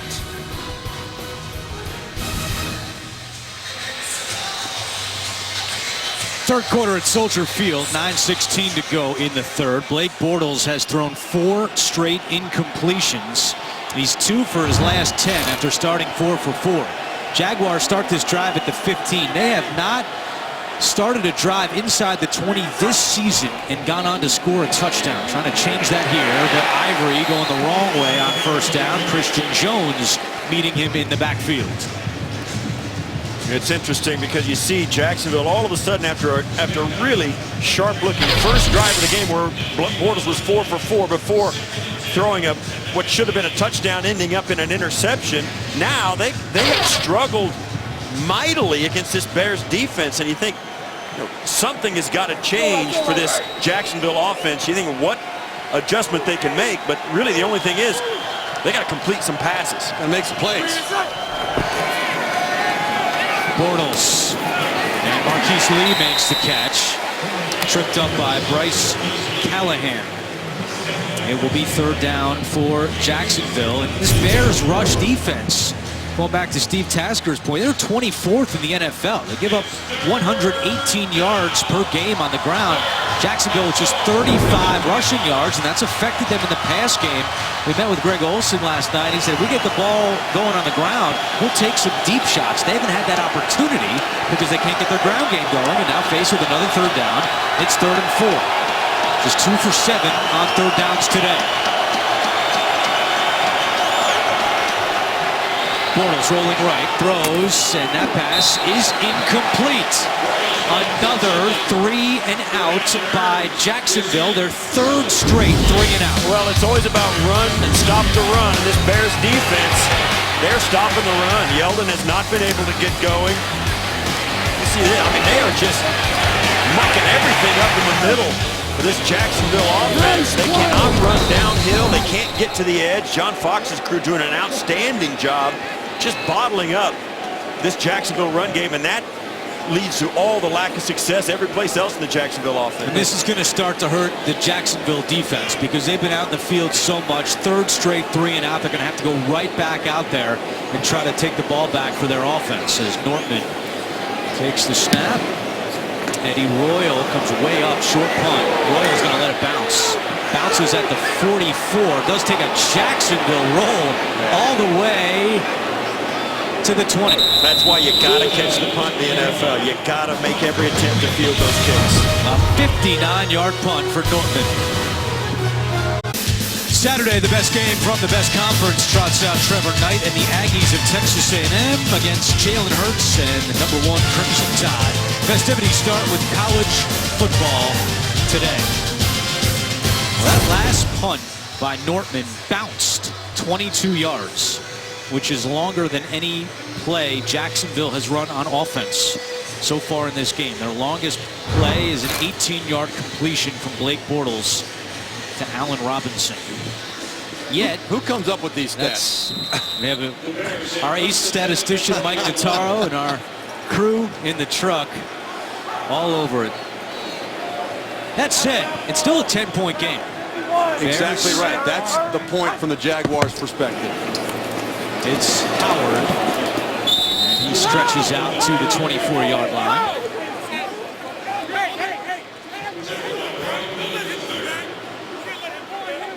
As bad as it's been from Jacksonville's perspective, you're one drive away from making it a 1-score game, obviously, and you just got to get that first score, get something on the board, get some rhythm going, and it starts with the defense stepping up and getting the ball back. And as you said, Andrew, though, they've been on the field an awful lot. That's too much pressure on the defense. Jeffrey matched up with Ramsey at the bottom of your screen. Hoyer looking for Royal. He escapes. Eddie Royal caught from behind by Aaron Colvin. Nearly broke that for a big one, but it's still a gain of 17. Well, this was a nice little red zone play you see on the goal line sometime. They're going to come in and get those. They look like they're going to run a pick, and they run the, the wrinkle where Royal goes out, and then looks like he's going to go to the sideline on the out route, but slants it back inside. That's a well-designed play that is designed knowing the keys that the defensive backs have in their coverage. Took advantage of it, came wide open, and almost turned into a long one. 20! Play action. Hoyer. Nowhere to go. A flag is down. Hoyer just flicks one out. It's incomplete. Good coverage by Jalen Ramsey that time, because Hoyer was looking for Jeffrey as his first read, but Ramsey was right next to him. Now Hoyer shows an incredible amount of Holdings. poise. Offense, number 65. 10-yard penalty, still first down. It's on the rookie center, Cody Whitehair. Second time this year he's been called for holding. Right there, working against Avery Jones, and this is just doing a great job. But I don't like that call. I got to tell you, I don't like the call. Keeps his arms inside, locks up shoulder to shoulder, and never extends his arms. I don't think he's got a hold of anything. Now their arms got locked, but you like what Cody Whitehair did on that play. Saw Eddie Royal there on the sideline talking to one of the Bears trainers. We'll keep an eye on that as Hoyer completes it to Meredith. He's got some room to run. Meredith slips a tackle. Cameron Meredith into Jacksonville territory and finally forced out by Telvin Smith. 36 yards on the play from Hoyer to Meredith. Just a brilliant execution of a screen pass. You're going to see Meredith on the side right here. He steps up and then comes back behind the line, and he gets himself behind the offensive linemen that are coming his way, and there's a seam. And that's the you got speed hitting those seams. If one Jaguars player is not in position filling his lane, it becomes a big play. Longest catch of Meredith's career. And the longest play by either team today. Moves the Bears all the way down to the Jacksonville 33-yard line. Back to Howard on the ground. And Howard slips through the first level. And Howard pushes the pile for a gain of 9. Tonight, it's one of the most debated issues of the election. Are Syrian refugees coming to the U.S. without proper vetting? Find out on 60 Minutes tonight. Longest run of the day for Jordan Howard. He's got 12 carries for just 29 yards, but the Bears are on the move. Inside 5 minutes to go in the third quarter, and since the first quarter, Chicago has just dominated in terms of total yards. Howard, and he's got the first down for Chicago. And you can see the effect of those 3 and outs that you referred to, Andrew. You know, all of a sudden, if somebody's a step slow getting to their gap, it was exposed on that screen play a couple plays ago. We're seeing it in the running game now. Guys are just not quite filling those holes with the same intensity because they're a little bit worn down now. Yeah, you can feel it when you get that defense on the field for Jacksonville, and they can't stop this run game for Chicago. They keep converting third downs. It becomes a sickening feeling of inevitability for this Jacksonville defense. Hoyer down the field for Meredith. It's incomplete.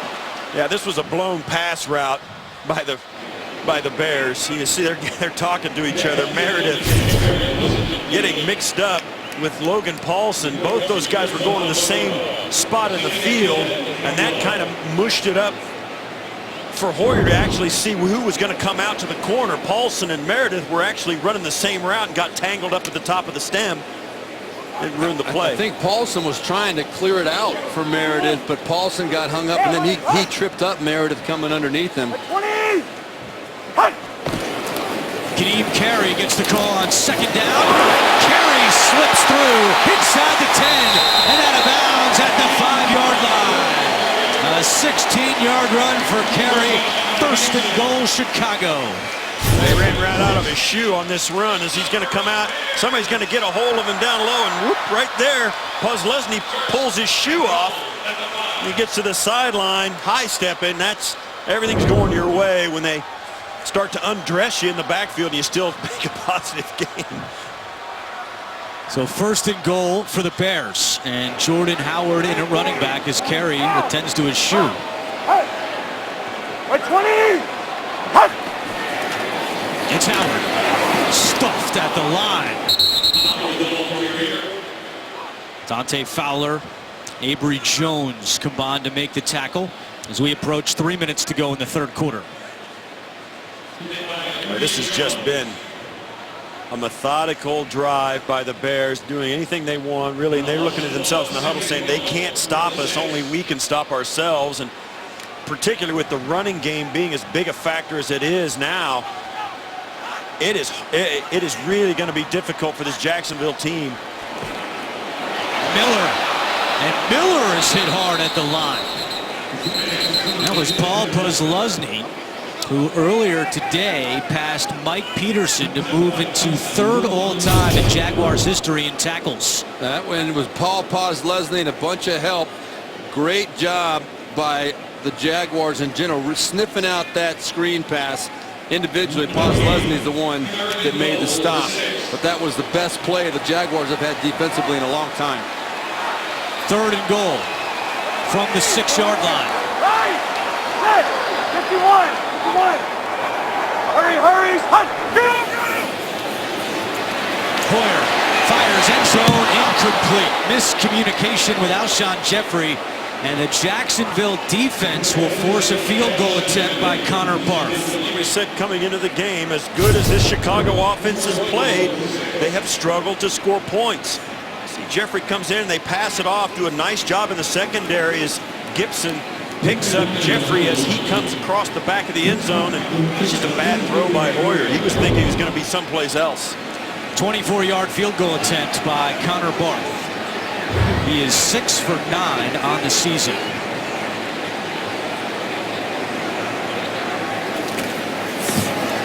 And Barth's kick is good, but as poorly as Jacksonville has played today, it's still a 2-score game, 13-0 in favor of the Bears.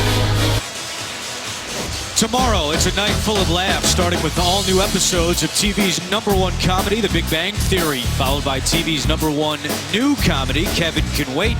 And then don't miss a new Two Broke Girls and the season premiere of The Odd Couple, only CBS. Good crowd here at Soldier Field. The first game of a doubleheader for many Chicago fans who root for both the Bears and the Cubs. Game 2 between the Cubs and Dodgers coming up later tonight from Wrigley Field after the dramatic win by the Cubs in the opener last night. Miguel Montero with a grand slam in the 8th inning to lead the Cubs to victory. Marquise Lee back deep to await the kick from Barth. It's a good kick.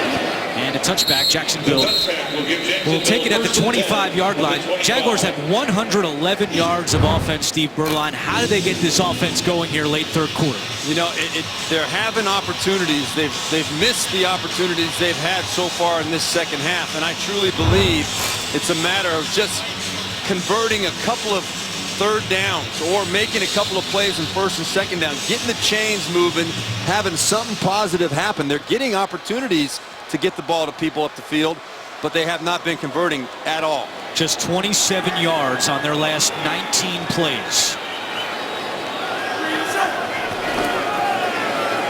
Bortles gets it to Hearns. He's got some room to run. First down and more for Allen Hearns out of bounds in Chicago territory. It's a gain of 25, the longest play today by the Jaguars. That's what I'm talking about. And Bortles right here does a great job because there was nothing there off the bat. But he waited, he bought some extra time, and he's athletic enough to make that throw, stepping up in the pocket. That kind of jump starts an offense and gets them feeling good about themselves. Final 90 seconds of the third quarter. Bortles nowhere to go, so he scrambles for a couple yards. Jaguars have been a little tough on Bortles in terms of making sure he gets down when he scrambles. He has that competitive spirit, likes to fight for extra yards, but they want him sliding earlier when he decides to run. Well, he led the league last year with 14 fumbles. We mentioned it earlier. He only has 1 this year. It's been a huge improvement for them. Hasn't translated into wins, however. Bortles' pass batted down. It was Christian Jones who got a hand on it. Now, this has been a problem this year, and really his entire career for Blake Bortles. 9th time this season he's had a pass batted down, and since 2014 he has 47 balls batted down, the most in the NFL. And we spoke with him about it last night. He said during the bye week he spent a lot of time evaluating why that continues to happen. Greg Olsen said they worked on his delivery and his takeaway to try to cut it down. First time it's happened today, and it brings up 2nd and 7. Bortles in trouble, gets away from Young, flag is down, and that pass is incomplete. And it will be a hold against Jacksonville. Personal foul, roughing the passer, defense number 97, with a blow to the head of the quarterback. It's a 15-yard penalty, automatic first down. All the Bears thought that was a hold, and instead it goes against Willie Young. Well, I think this happened early in the play as Bortles started right when he scrambled. Watch here, right in front of you. He reaches up, oh yeah, he slapped him across the face of the chin strap, and that's what did it. How's that not a hold on Jeremy Parnell? Well, you could have called Parnell for sure, but the referee saw the hand to the face of Bortles initially. That's what drew his attention. Wow, big penalty. It's a different game than it was 15, 20 years ago. They're calling that when you go to the head of the quarterback. Moves the Jaguars all the way down to the 32-yard line. Bortles was looking deep, throws to a wide open Hurns. He's got it inside the 10, cuts back at the 5. First and goal for Jacksonville. A 25-yard hookup between Bortles and Hurns. Well, you're going to see Hurns right here lined up inside, and what's going to happen, the play action Bortles is going to use holds the defense underneath, and you see Hurns come across the field because the Bears got caught up in that play action, and it was cleared out nicely on the other side by Marquise Lee. Hurns comes wide open across the middle of the field. That is a big play for the Jaguars. And that will be the final play of the third quarter. It will be first and goal for Jacksonville to start the fourth. We're through 3. Bears lead 13-0. We'll return to Chicago after this message and a word from your local station. You're watching the NFL on CBS. Jacksonville trying to get on the board here to start the fourth quarter. They trail 13-0, but first and goal from the 3-yard line. Be aware of the read option with Blake Bortles in there at quarterback. TJ Yeldon next to him. Bortles to the end zone, nearly intercepted. There is a flag down. Pass was intended for Marquise Lee. Oh, yeah, this is a total penalty. Jacoby Glenn absolutely pulled Marquise Lee to the ground to get in front of him. Prior to the pass, holding defense number 39. Penalties half the distance to the goal line. First down, Jacksonville. Right up here. Watch, he's going to see, he just grabs him and pulls himself in front of him. Jacoby Glenn was teammates with Blake Bortles at Central Florida. Bortles told us last night he was happy to see his pal get an opportunity, but that time he was looking right at him. The penalty moves the ball to the 1. Defensive lineman Tyson Alualu, sometimes used as a fullback. He's in at fullback right here with Ivory behind him. The give to Ivory, right side, and Ivory takes it in for his first touchdown as a Jaguar. So Jacksonville finally on the board. Just their third rushing touchdown of the season. It's 13-6, pending the extra point. Well, this is too easy. You see Alualu, number 93, leading through. That is a nice job, and Chris Ivory does not need nearly that much room to get to the end zone. Remember now, this is a guy that rushed for over 1,000 yards last year. The Bears picked him up, and he's going to pay dividends down the road if we can stay healthy. He runs that ball up there physically, and been one of the most productive backs in the NFL for the last several years. Jaguars picked him up, but the Bears did look at him in free agency, John Fox told us. Instead, he got a 5-year, $35 million deal. Bad snap. And a good job by Jason Myers to knock through the extra point. Also credit the holder, Brad Nortman, for getting that ball down. With 14:50 to go, we've got a 6-point game. Thursday, your weekend starts here with an NFC North battle between the Bears heading up to Lambeau to take on the Green Bay Packers. It's Thursday Night Football on CBS and NFL Network.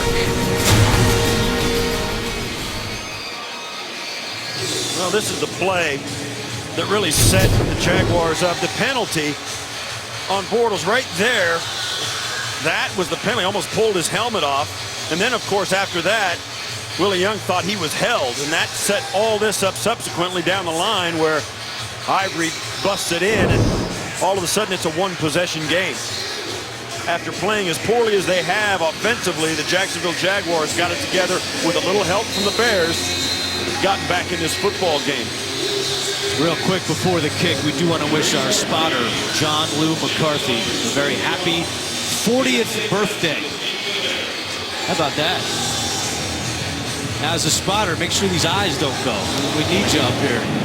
Deontay Thompson back deep, and Chicago will start at the 25-yard line. Will give the Bears first and 10. So Brian Hoyer, who's thrown for 300 yards in 3 consecutive games, comes back out. He's 20 of 35 for 240 yards. And now this is where you look back to the last time the Bears had the ball, had to settle for a field goal. This has been a theme for Chicago this year, not putting 7 on the board, and now another close game for the Chicago Bears. Well, it's the way the NFL works. So many games are decided by a touchdown or less, by one possession or less. And now in the fourth quarter, both these teams look back across their season and know it's been a handful of plays that have made them one-win teams.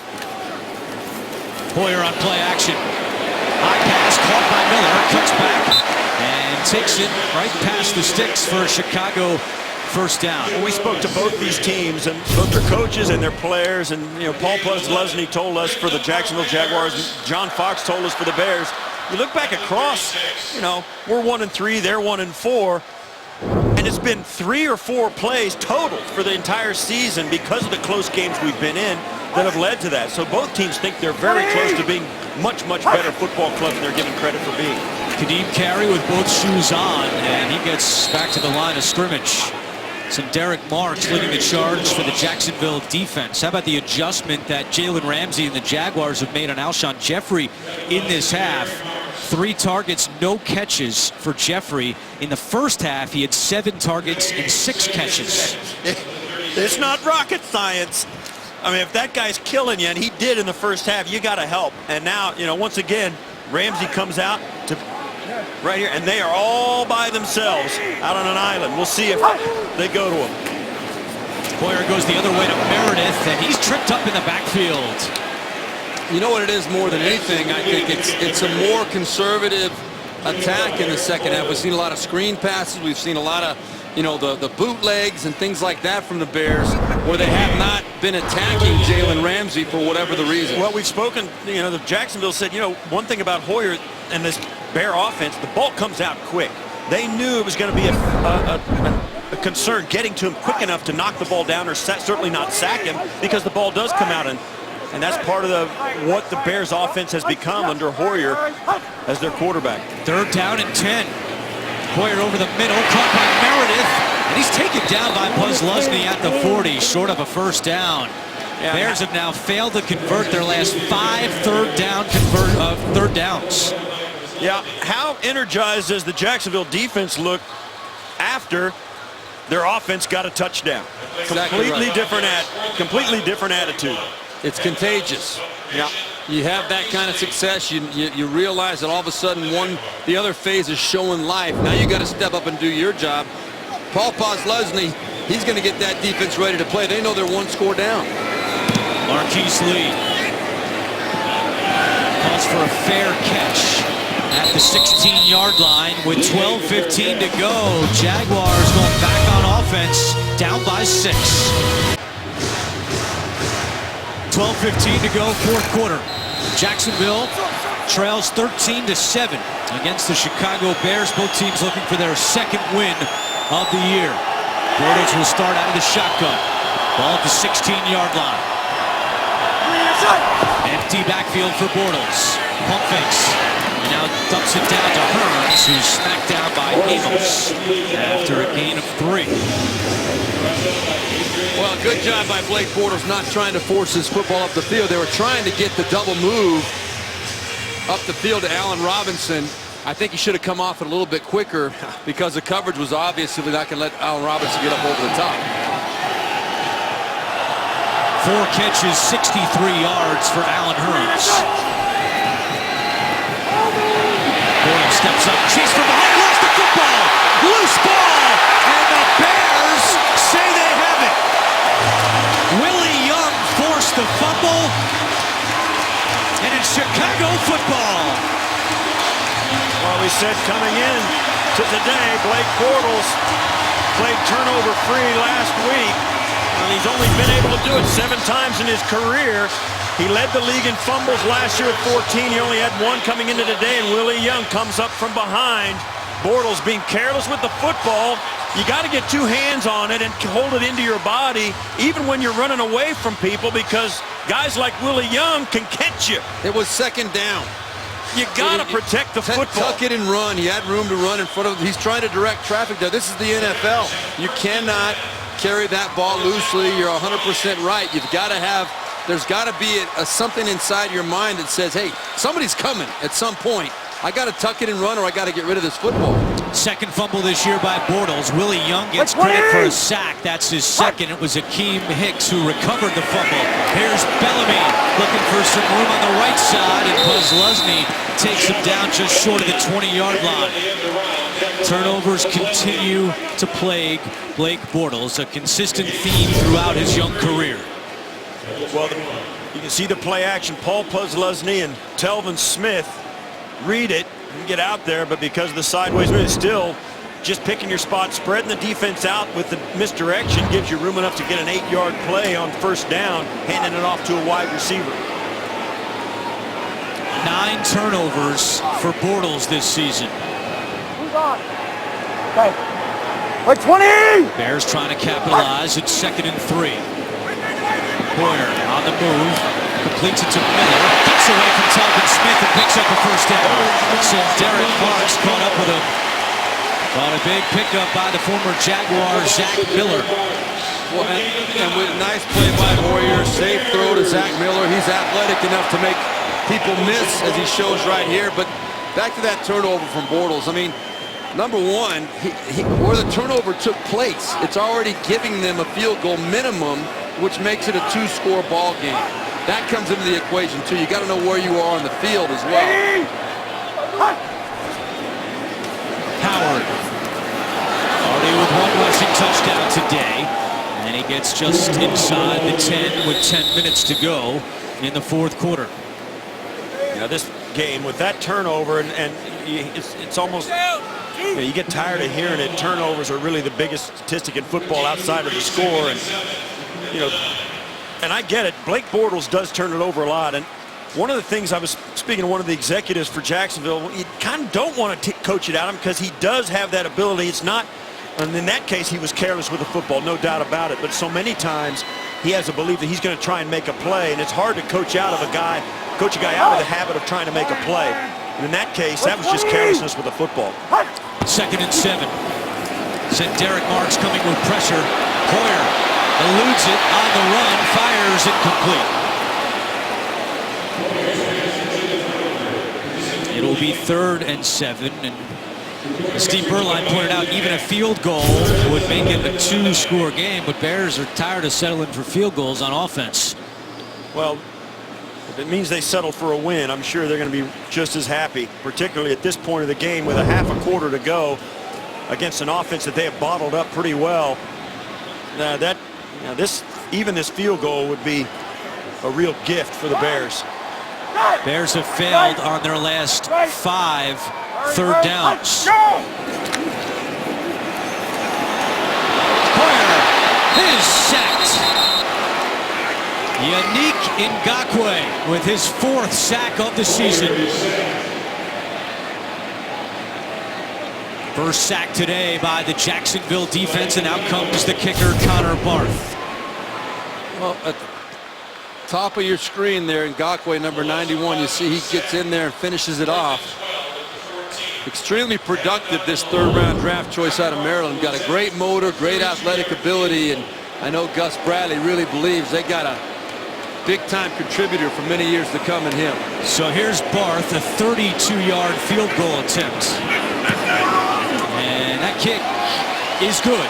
Connor Barth, 3 for 3 today, and it's a 2-score game here in Chicago. The NFL on CBS is sponsored by Voya Financial, changing the way you think of retirement. The Home Depot, more saving, more doing. And by Honda Civic Coupe, be the one they didn't see coming.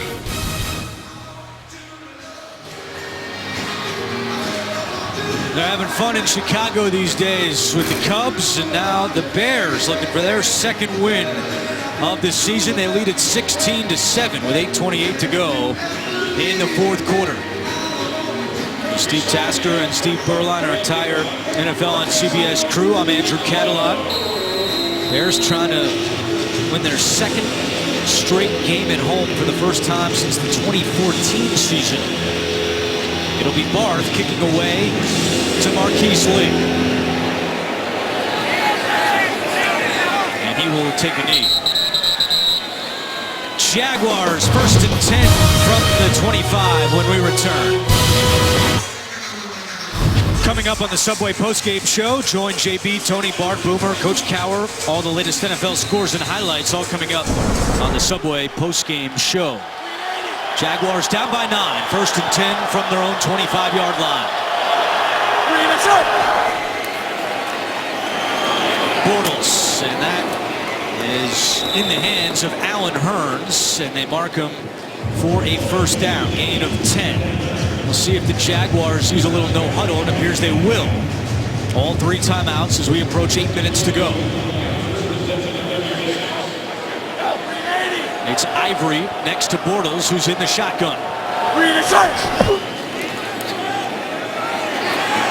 Dumps it down to Ivory, and he's tackled at the 37-yard line by Jarrell Freeman. Only 3 receivers had caught a pass for Jacksonville until this catch by Ivory. Look at that, he kind of throws that off his back foot, whips it right around the pass rush. You know, even on the batted ball he had earlier, he threw it right into the face mask, so he's got to make sure of these throws more than ever. Bortles screen to Ivory. Runs right into Linder. And now a flag comes in. Freeman makes another tackle. Let's see what the penalty is. But the Jacksonville tight ends, Julius Thomas, Mercedes Lewis, without a catch today. Personal foul, grabbing the face mask. Defense number 59. 15-yard penalty from the end of the run. 1st down, Jacksonville. It's on Danny Trevathan. You see the cast he's wearing on his right hand because of a torn ligament in his right thumb. And so the face mask is up here on the offensive lineman that was blocking him. And that's a huge penalty. I mean, the Jaguars were going to be looking at 3rd and 8, 3rd and 9 right there on that play. Now to give them a 1st down on the other side of the 50-yard line, that's a pretty big deal. Bortles to Thomas, and there it is. Julius Thomas's 1st catch of the day. Good for a Jacksonville 1st down. Bryce Callahan forces him out after a gain of 15. And all of a sudden, Bortles has got a little bit of extra time, the extra half a beat in the pocket without having to shuffle his feet or sidestep a pass rush. Bears continuing to rush, really just a straight 4-man rush almost every throwing down. Pressure coming. Bortles gets it away to Yeldon, who makes the catch. Bortles just got that one off, and Yeldon takes it down to the 26-yard line. Yeah, they mixed it up here. They're going to bring it out here, and they bring it from the other side. They back the defensive lineman out and bring Trevathan as the back linebacker back, and it confused the offensive line. They got some pressure. Jack still going no huddle. Yeldon gets to the 2nd level. That's a 1st down and more. TJ Yeldon inside the 15. And now late flags come in. They may call this on Jacksonville for piling over, but it looked like the Bears did it to themselves. That's what it looked like. I'm curious to who they're going to call this on. Bears indicating it's against Jacksonville.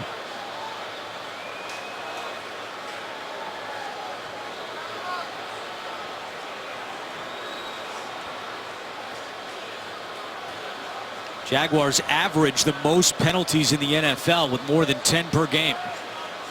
After the play, personal foul, unnecessary roughness, offense number 68, the late hit on the pile. It's going to be 15 yards from the end of the run. The end of the run was a 1st down, so it'll be 1st and 10 from that spot. It's on Kelvin Beachum. Well, there's the plays down. Oh, yeah, he did do it. How do we not see that? I don't know. We were blind. Yeah, Beachum, that's a penalty. No doubt. I thought he knocked 2 Bears players over, so I thought one of them knocked the other over, and it wasn't. Beachum came in and piled on. The run by Yeldon still goes for a 1st down, but the ball is moved back. Yeah, they lose because of the penalty. They lose 15 yards, which those are the things that, Gus Bradley, you got a team that's averaging over 10 penalties a game. Most in the league, you don't need that right there. On this drive, Blake Bortles 5 of 5 for 34 yards. Bortles to Marquise Lee. Inside the 20, and Lee has another Jacksonville 1st down. You've seen this a lot in Blake Bortles' career. He excels in the 2-minute offense. He just looks so comfortable. And we spoke with him last night, and he said he's at his best when he's playing free, when he doesn't have to worry about different assignments. If he can just go out there and chuck it, that's what he likes. That's what he's doing in the 2-minute drill, moving Jacksonville right down the field. Right back to Marquise Lee, who's wrapped up by Callahan. You see that a lot with young quarterbacks. So many college offenses that are prolific and get guys into the NFL are the ones that are spread out, fast-paced, and they get a lot of reps doing it. They come to the NFL, it takes a lot of the decision-making out of it for them, and they can, just like you said, freewheel it, and they're just more productive and feel more comfortable playing that way. 7 for 7 on this drive. Playing time for Bortles, and now just throws this one away.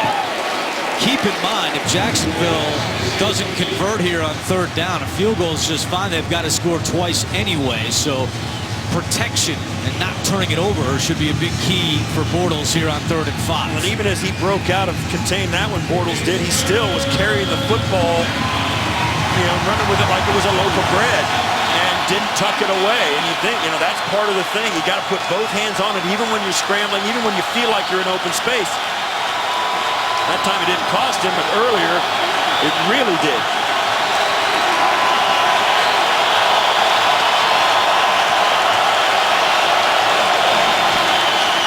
Bortles, quick pass, incomplete. Off the hands of Allen Hurns, and out comes the kicker, Jason Myers. Jacksonville now 2 for 9 on 3rd downs today. Well, this ball was a rocket shot out of Bortles' hands. It was not delivered with a lot of touch, and I think Hurns was surprised with how hard it was thrown. Could he have caught it? Yes, he would have. He could have possibly caught it. I still think it would have been short for the 1st down, but Bortles has got to learn how to put that ball right on his chest with a little bit more touch in that situation. First field goal attempt today for Jason Myers, 2nd-year man out of Marist. This is from 30 yards, and the kick is good. So with 4:59 to go in the 4th quarter, we've got a 1-score game in Chicago. The NFL on CBS is sponsored by Verizon. Welcome to Verizon LTE Advanced, the next-gen network. And by Subway. Try the new thick-cut autumn carb turkey sandwich.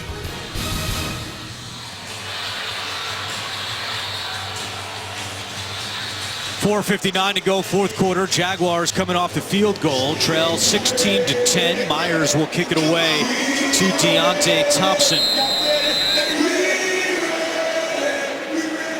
Both teams with all 3 timeouts remaining. Jacksonville has limited Chicago to 140 yards of offense in the 2nd half.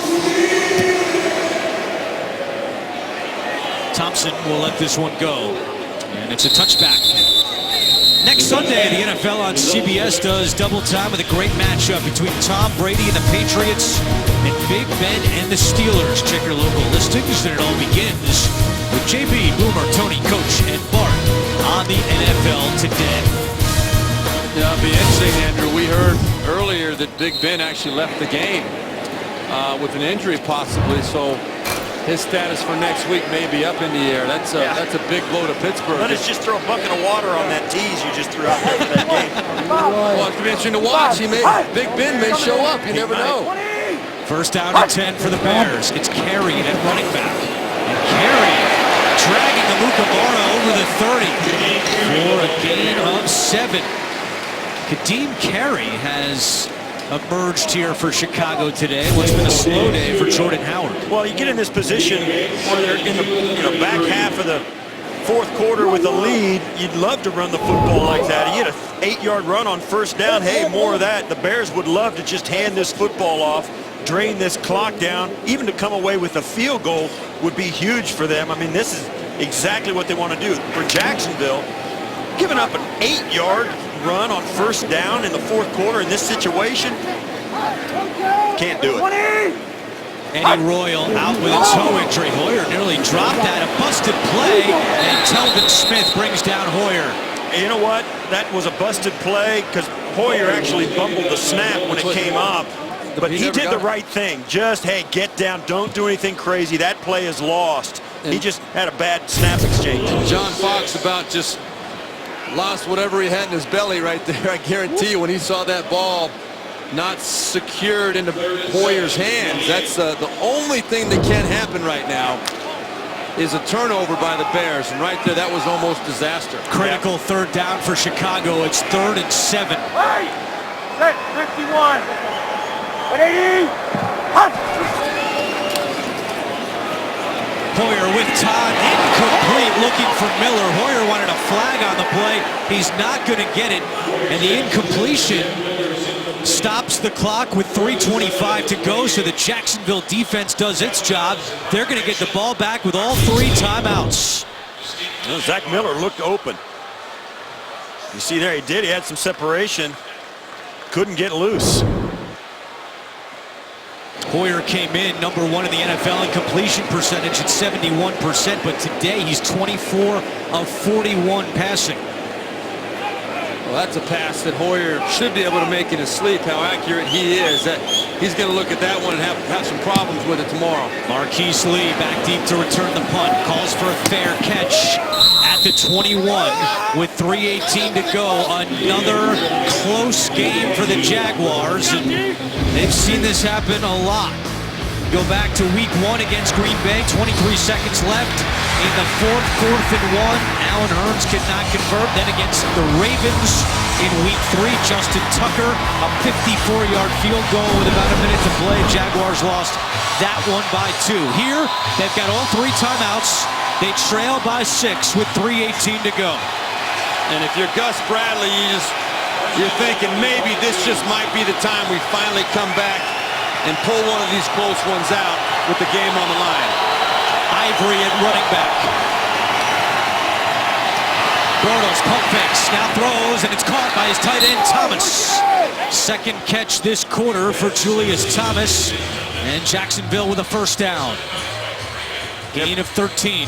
Bortles with plenty of time to stand back there, and as we mentioned in the last drive, this is where he's the most comfortable. Get your offense set, get to the line of scrimmage, and make a call. And you'll see here as he steps up in, pump fakes at once. He was trying to get it down the field to Marquise Lee. Couldn't do it. Bortles to Marquise Lee, trying to get away from Freeman. He does. Marquise Lee out of bounds, just shy of midfield. This is great instinct by Marquise Lee. Watch this. He's right here at the bottom of the screen. He comes across the field, and he's going to see a linebacker waiting for him, and he bows it back as the ball's coming and creates an angle for himself. Watch, he catches the ball, and he starts to bow back to the line of scrimmage. He knew that a headache was waiting for him. Great job, instinctive play, big play for the Jaguars.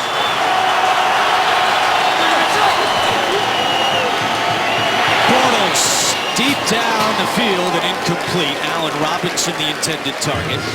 And Cravon LeBlanc applying pressure to Bortles. Yeah, Chris Ivory did a nice job of keeping Blake Bortles on his feet right there. Ivory took the brunt of that hit. You see Bortles wasn't even really touched, but boy, he was coming with the full head of steam. Second down and 10, 2:58 to go.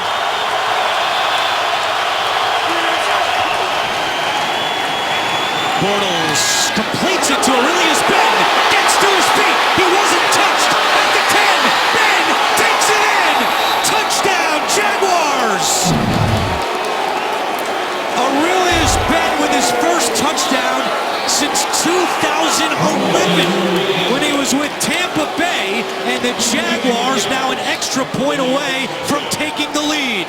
Well, Tracy Porter slips on this play. The Bears were coming with an all-out blitz from the backside of Blake Bortles. Aurelius Ben, I think, was expecting to get hit as he caught that ball, but Porter had slipped, and alertly, Ben gets up and takes it in for the touchdown. Wow. Porter, the one thing you can't do when you've got a blitz coming, man-to-man coverage, you cannot let your man catch the ball and run for it. You've got to be in position to make that tackle. Now the critical extra point. Jason Myers this year is 10 for 10 on extra points, but he did miss 7 last year with the Jaguars. This to give Jacksonville its first lead of the day. And the kick is good. With 2:49 to go, the Jaguars pull in front by 1. Chicago does have all 3 timeouts and the 2-minute warning. And now, for the first time today, Jacksonville's over there on their sideline saying, man, now I wish this game would get over. Now we scored too quick. That's the problem. Now you got to make a defensive stop in a game where your defense has been on the field all too much. Well, I guarantee if you're Gus Bradley right now, though, if you say, hey, we're going to let you score a touchdown and take the lead with 2:50 left in the game, 2:49, will you like the odds? You want to take that opportunity? Heck yeah. You got to have your defense step up here. That's all part of learning how to win. It's been a rough road for Aurelius Ben. He's been on injured reserve 3 straight years.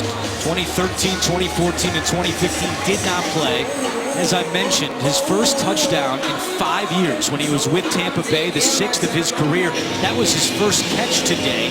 It goes for a 51-yard touchdown. And how about Blake Bortles in this 4th quarter? He's 11 of 14 for 133 yards and a touchdown. Even his offensive coordinator, Greg Olsen, is finally able to smile. And what I like about that is he went with his read. He went to a guy he hadn't thrown the ball to all day, a guy who's not one of his marquee players. He trusted him to make a play, and he did.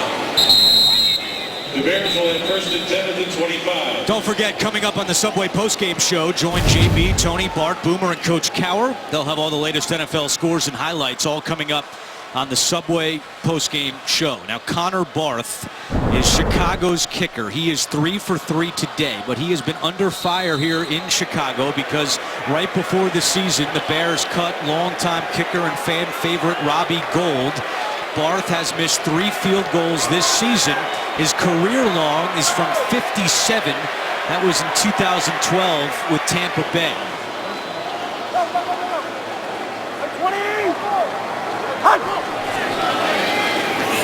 Hoyer starts it in the air to Howard. And a great job by Aaron Colvin to make the tackle. Colvin playing in his first game of the season after he was suspended the first 4 for violating the NFL's policy on performance-enhancing drugs. A loss of 1. Hoyer and the Bears, no huddle.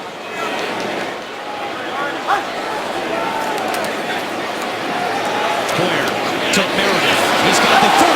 Breaks through for a first down. And Meredith out of bounds at the 43-yard line. A gain of 18 for Chicago. And once again, Hoyer stepping up in, getting the crossing route, and the Jaguars zone it off. Telvin Smith with his eyes in the backfield doesn't feel the crosser, doesn't kind of stay with him, ends up trailing him too far behind to prevent the reception, and obviously couldn't make the tackle. You zone that off, and those defenders become mesmerized by what's going on in the pocket, and they forget that there's guys running around them. You've got to stay disciplined and pick those guys up when they run through your zone. Meredith over 100 yards receiving for the 2nd consecutive game. He's got 103. Hoyer to Alshon Jeffrey. That's his first catch of the 2nd half, caught by Telvin Smith. And that will take us to the 2-minute warning at Soldier Field. Bears trying to move into field goal range. They trail by 1. Bears kicker Connor Barth hoping to get a chance at a potential game-winning field goal. It's 2nd and 7 at the 2-minute warning. Each team with all 3 timeouts remaining. Telvin Smith bringing pressure. Hoyer gets rid of it. Caught by Jordan Howard into Jacksonville territory. Out of bounds right at the sticks. We'll see where they mark this one. Jonathan Cyprien made the tackle. They're moving the chain, gets a first down.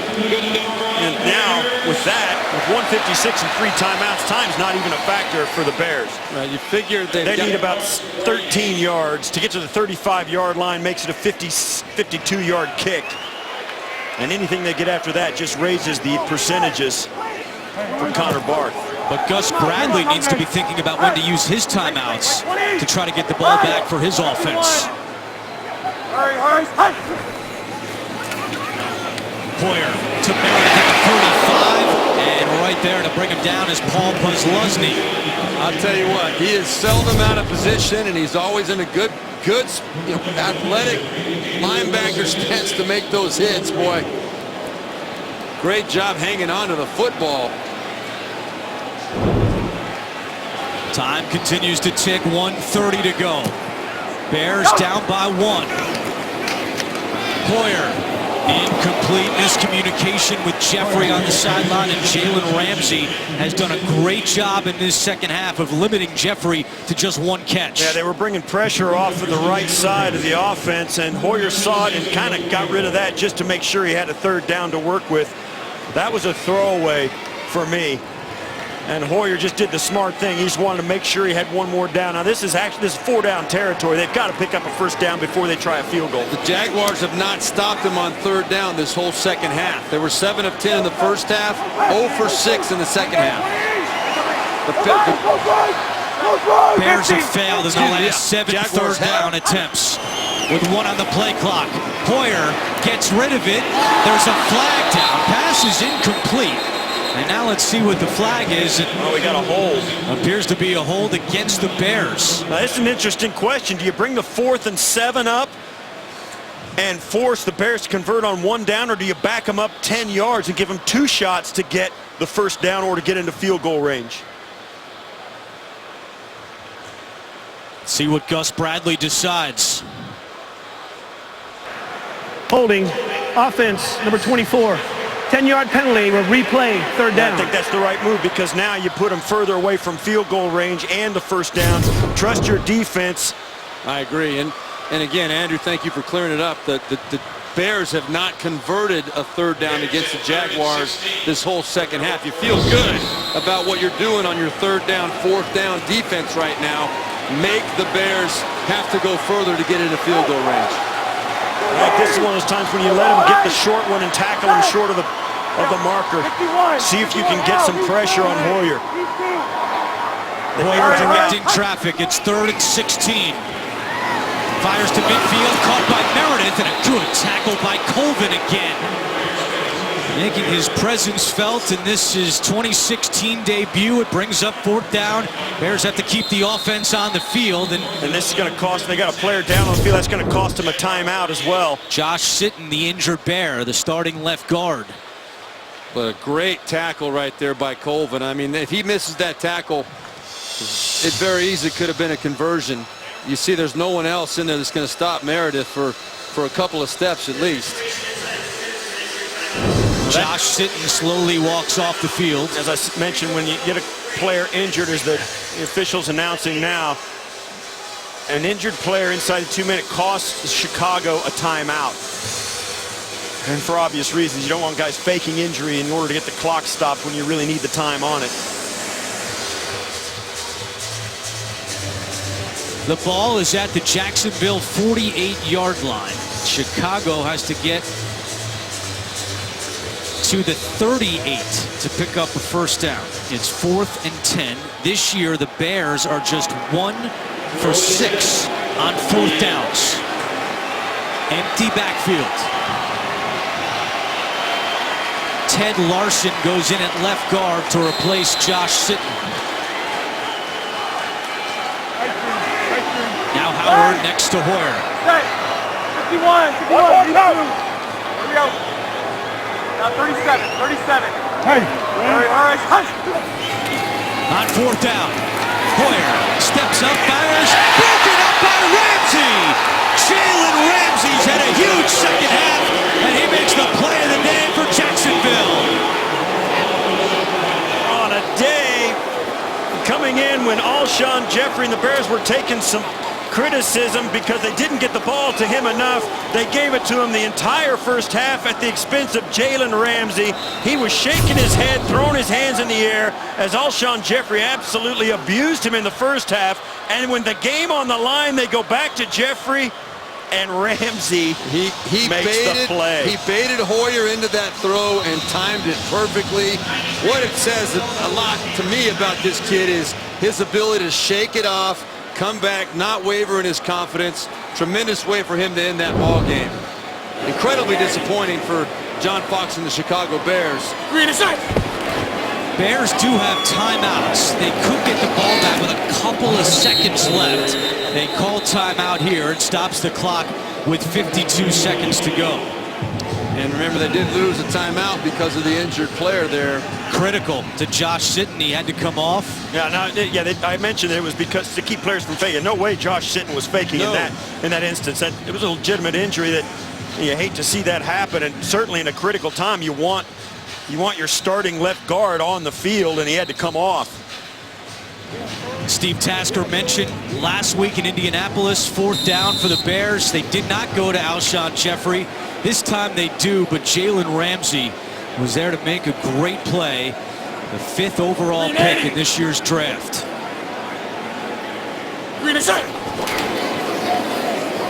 Ivory. And there's the timeout by John Fox. We met with Jalen Ramsey last night, and he is so competitive. His defensive coordinator, Todd Wash, says this guy doesn't like to lose in checkers. And we asked Jalen about it. He said, growing up, he was 4 or 5 years younger than his brother and cousins, and in order to play with them, he had to be competitive. And he said that all the trash he talks, it's to give himself an edge. He knows that if you talk, you've got to back it up, and it gives him a mental advantage to try to pump himself up. So he likes to talk. We saw it with Steve Smith a few weeks ago, and Ramsey gets the last laugh today. Well, it was interesting too. Blake Bortles and he got into a discussion at practice. He says, I knock balls away in walkthroughs. So even when they're just standing around, he won't let anybody catch a pass around him. It's just his thing, and it's served him well. 3rd down and 7. Bears do not have any timeouts remaining. The Jaguars are throwing the ball, and Bortles will just go down in play to keep the clock moving. And let's give Blake Bortles the credit he deserves today too. A couple of bad plays, and then the game is going to be over. The fact that he was able to scramble a little bit and kill some time will kill the game. That's what he was doing. But give him credit. He came back after the 2 bad turnovers, and he made some plays down the stretch to give his team a chance to win the ball game. Great for his confidence. Jaguars had lost 17 of their last 18 road games. They were down to start this 4th quarter, 13-0, and they come back to beat the Chicago Bears, and Jacksonville improves to 2-3 on the season. Those two guys had a battle today, Alshon Jeffrey and Jalen Ramsey. Great adjustment that Jacksonville made in the second half, holding Jeffrey to just 1 catch. For Steve Tasker, Steve Berline, this is Andrew Catalon saying so long from Chicago. We'll take you back to New York for the Subway postgame show, all coming up right after this.